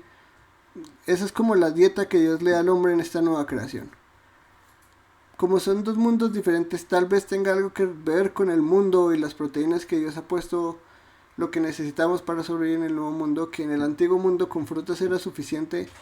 No sé, porque no soy Dios, no sé por qué Dios hace las cosas siempre, pero hay que entender que esa relación que hace entre este mismo pasaje y la dieta del hombre y la nueva dieta del hombre es esa relación, ¿no? Entonces podemos decir que por naturaleza, entre comillas todo eso, el hombre bajo la segunda creación es por naturaleza carnívoro, y Dios le ha dado al hombre para que coma animales, y lo único que pide es que no coman sangre, básicamente, que ese es un tema que vamos a ver, incluso se repite en Israel,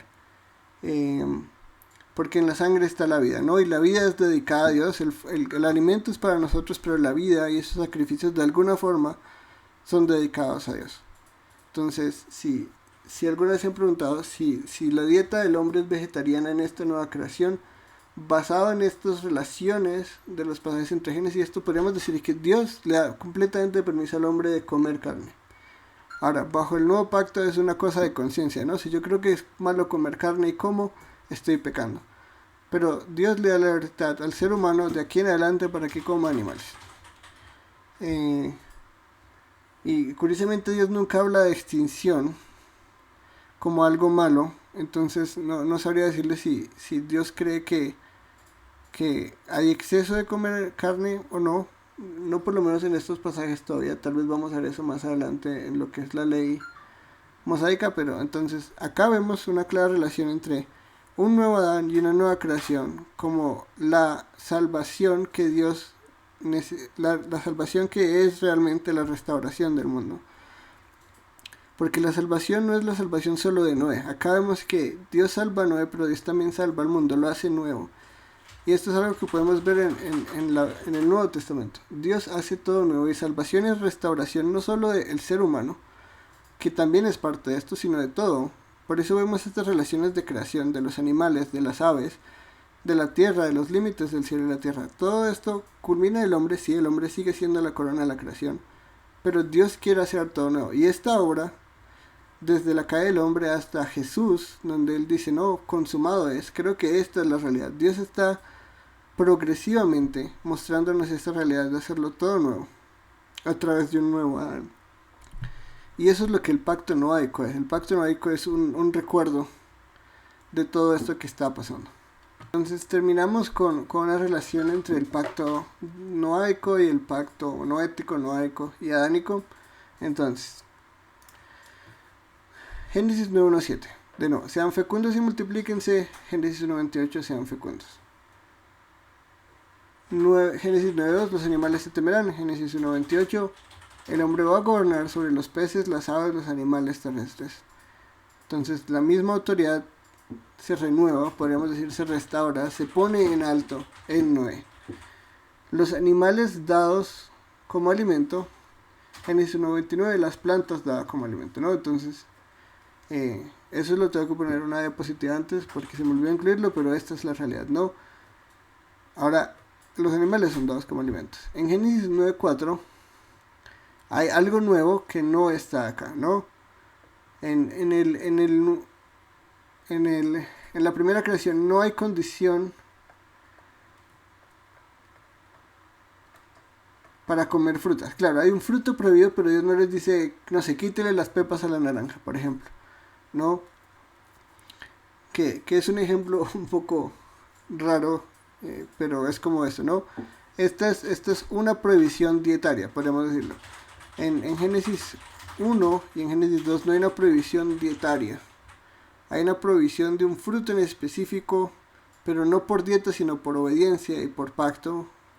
Pero acá sí hay una prohibición de tarea. No pueden comer carne con vida, es decir, con su sangre, porque la sangre es donde está la vida. Génesis 9, 5 al 6. Su sangre, su vida, la vida de su hermano, de un ser humano. Y eso está en relación con Génesis 4, 8, 24, ¿no? Con el asesinato del primer hombre, ¿no? Entonces ahora hay esta ley del asesinato, y todo está con el asesinato de los primeros hermanos. Pero todo esto lo vemos que tiene relación con una realidad ya previamente vista, ¿no? Y curiosamente la vida de su hermano, creo que la mayoría de traducciones en Génesis 9, 5 a 6 dicen la vida de un ser humano. La palabra en hebreo es hermano. Definitivamente después de todo, en este momento solo estaban Noé y su familia, entonces todos estaban intrínsecamente relacionados biológicamente y consanguíneamente. Entonces cuando prohíbe el asesinato, curiosamente está hablando de hermanos, ¿no? Que hace relación curiosamente a Caín y Abel, ¿no? Entonces eso mismo que pasó con Caín y Abel, Dios no lo va a permitir. Se acabó. Y finalmente, el hombre es creado a imagen de Dios. Y en Génesis 9:6 hay una recreación. De nuevo, todo esto está como entre comillas porque no es una literal recreación. Todo eso viene mucho después. Pero estos temas empiezan a salir acá. Entonces, el pacto con Noé no es un nuevo pacto, sino es este mismo pacto, pero diferente, restaurado, puesto en alto. Y ahora ya no hay un pacto transgredido como lo había con Adán y su rebeldía, sino que ahora hay un nuevo pacto con Noé como un nuevo Adán, en una nueva creación. Entonces podemos decir que desde aquí en adelante todo se empieza desde cero. ¿Cambia algo? No, porque el problema todavía no ha sido solucionado, porque tristemente hay seres humanos que todavía van a preferir realidad. Tristemente hay seres humanos que todavía van a preferir ser la simiente de la serpiente. Que aunque curiosamente Caín era el representante y toda esa rebelión se relacionaba con Caín, también va a pasar con los hijos de Noé. No se van a matar el uno al otro, pero vamos a mostrar que estas dos dinastías y esta serpiente siempre va a existir y siempre va a haber enemistad entre estos dos seres. La simiente de la serpiente y la simiente de la mujer, que son son colectivos y corporativos en la humanidad hasta Jesús, que es el singular que cumple esa promesa, pero que siempre van a ser representados como por dinastías, ¿no? Hasta que se cumplen en el rey último que vence a la serpiente, ahí la promesa es totalmente cumplida.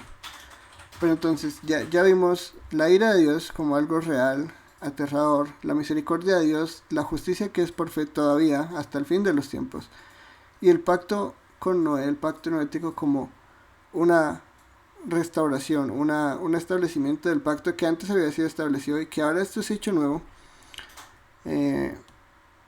para mostrarnos de nuevo la fidelidad de Dios a su promesa y a su pacto, y la promesa de restaurarlo todo en la simiente de la mujer. ¿Alguna pregunta hasta el momento? Si tienen preguntas con algo que vimos antes o algún comentario, porque ya vamos a dejar la clase por hoy, la siguiente es un nuevo tema, entonces quiero terminar aquí por el momento. No sé si tienen preguntas, comentarios, sugerencias. Sí.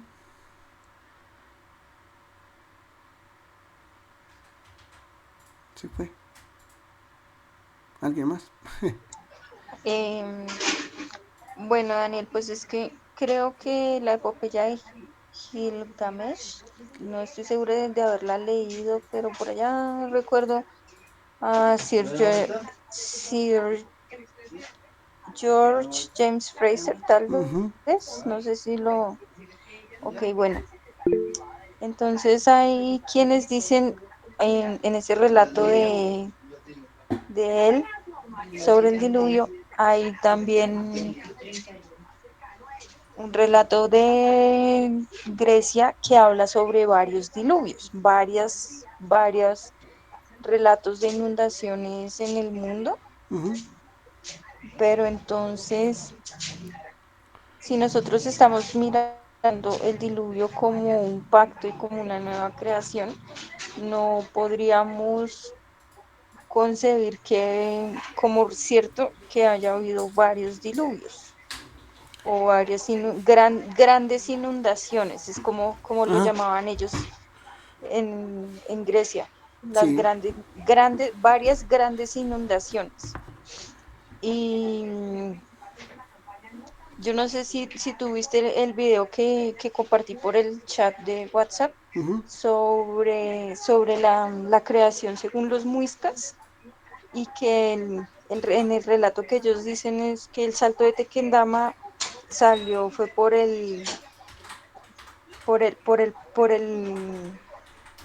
como respuesta del Dios de los clamores de las personas que que se estaban viendo afectadas por la inundación, por las ujú. aguas, por el castigo que había traído, no recuerdo cómo era que se llamaba este Dios, por la maldad de la deidad Chía, que era la deidad Bochica. del caos. Ah, era Bochica el que les hizo misericordia. Bueno, pero entonces resulta que me llama la atención de que en varios de estos relatos de grandes inundaciones en el pasado, eh, o particularmente en este precolombino, dice es que las gentes clamaron por la misericordia de que no lloviera más, de que les perdonara, de que les diera otra oportunidad. Muy diferente al arca como construcción. Entonces sí, siempre hay puntos de encuentro, hay puntos de diferencia. Mm, el arca sí, supongo que para el huerto de Edén simbolizaría como el árbol de la vida, tal vez, no sé, podría ser. De pronto esa sería como la única pregunta que tendría, si es posible pensar que el arca vendría así a representar o ser como un arquetipo del árbol de la vida del huerto.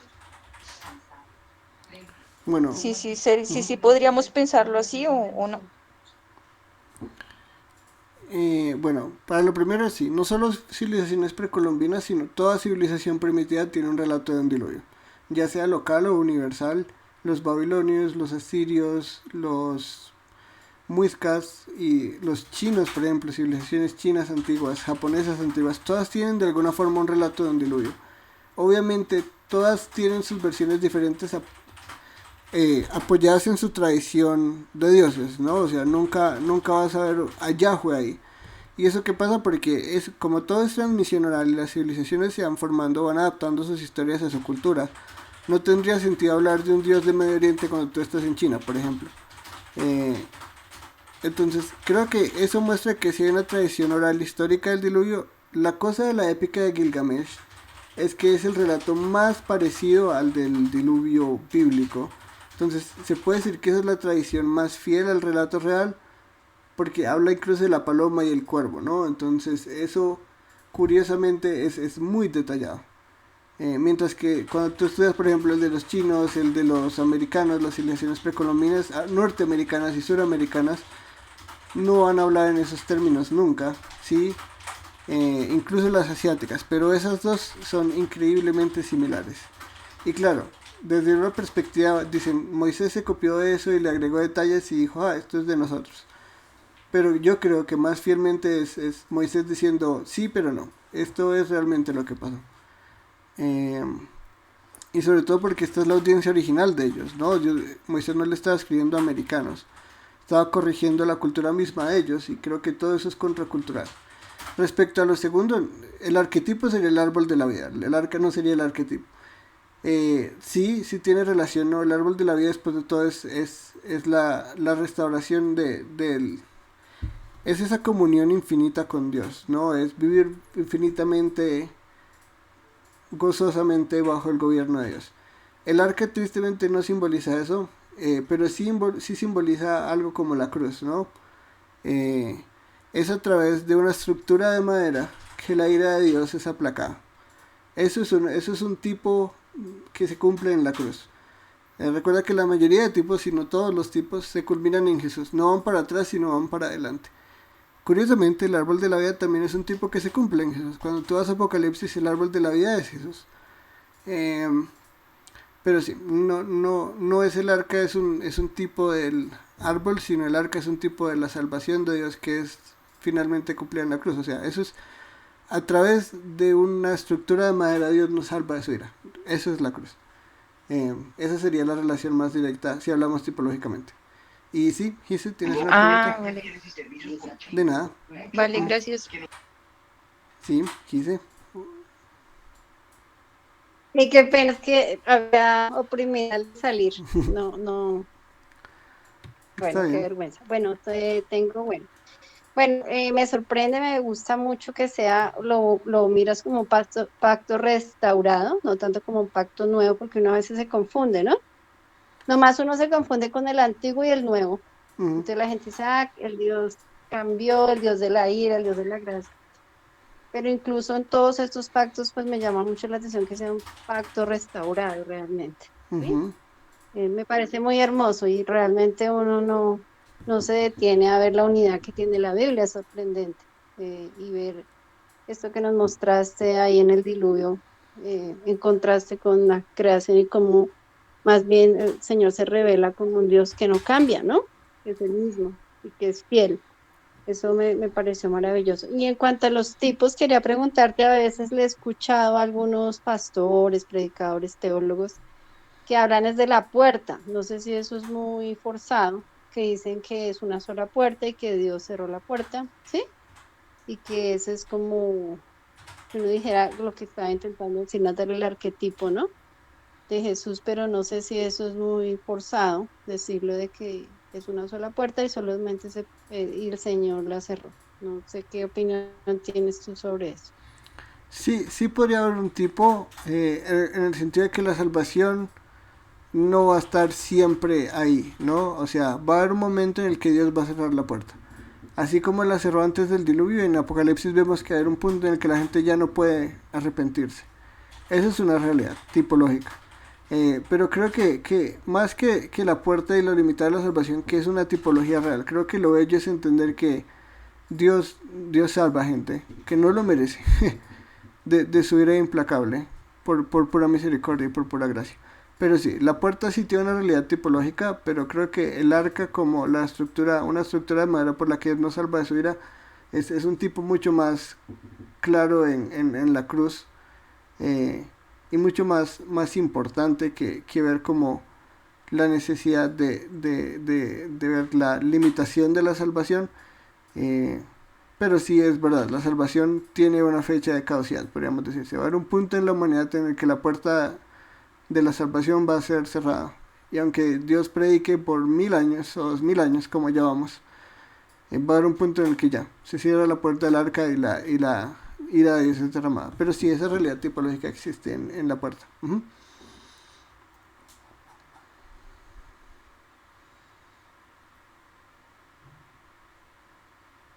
Gracias, Daniel. Y bueno, pues también me llama mucho me llamó la atención tanto tiempo que pasó, ¿no? 129 personas, pero uno ve eso muy hoy en día, ¿no?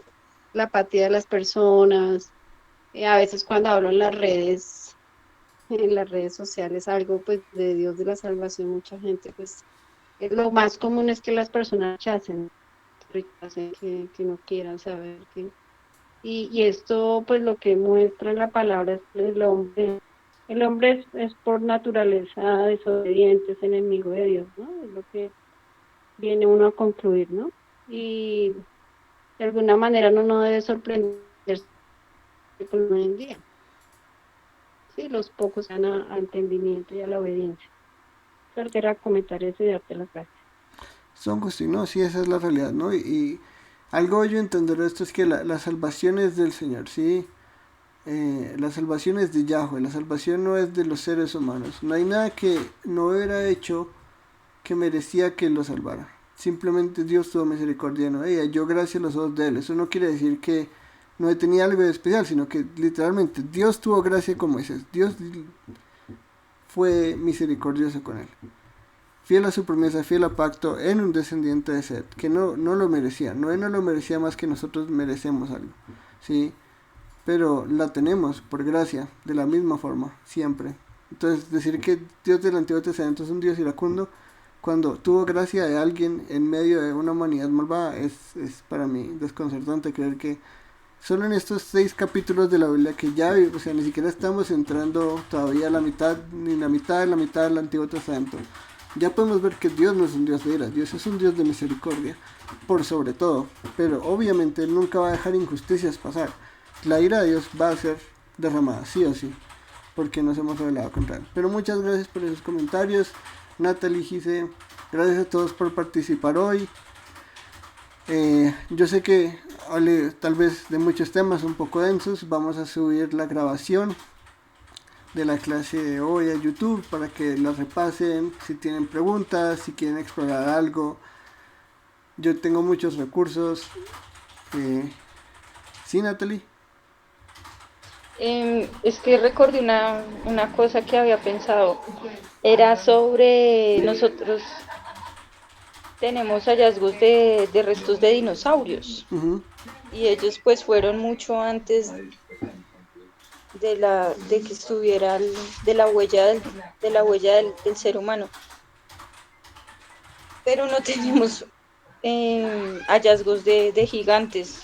Otra vez me devolví, porque pues en el diluvio la formación de la Tierra pudo haber cambiado también. Se me ocurre posiblemente que la que se conocía antes como la Pangea, que era un solo continente, podría haberse visto dividido gracias al diluvio. No sé, tal vez estaré diciendo muchas barbaridades, pero entonces es que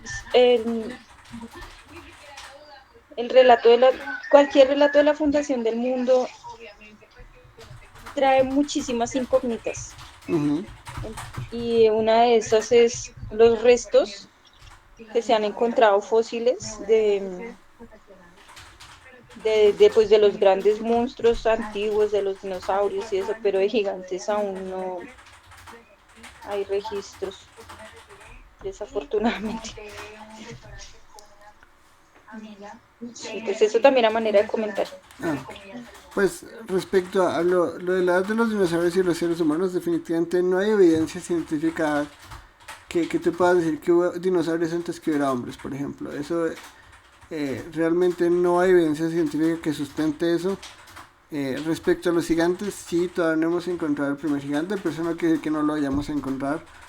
No eran muchos, o sea, no es que hubiera como una civilización solo de gigantes. Pero puede que sí, puede que algún día. Definitivamente todo esté lleno de mucho misterio, muchas cosas que no entendemos y que, pues de nuevo, nosotros no vamos a pisar esa tierra de nuevo, entonces es imposible para nosotros entender cómo funcionaba todo. Pero sí, todo eso lo pone a uno a imaginarse y pensar un montón de cosas. Daniel, solamente como aporte, pues como el diluvio fue un evento catastrófico geológicamente, ¿sí?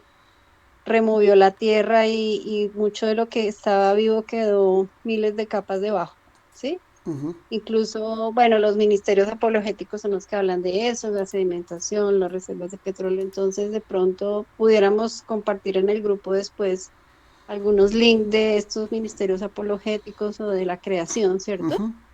Donde explican más esto y por qué la razón de que no fuera tan fácil encontrar estos restos por estar muy por debajo de la tierra, ¿cierto? Enterrado y fósiles, etcétera. Entonces, digamos que no sé el espacio ahora, pero si está la inquietud, podríamos compartir esos enlaces por el WhatsApp, el grupo.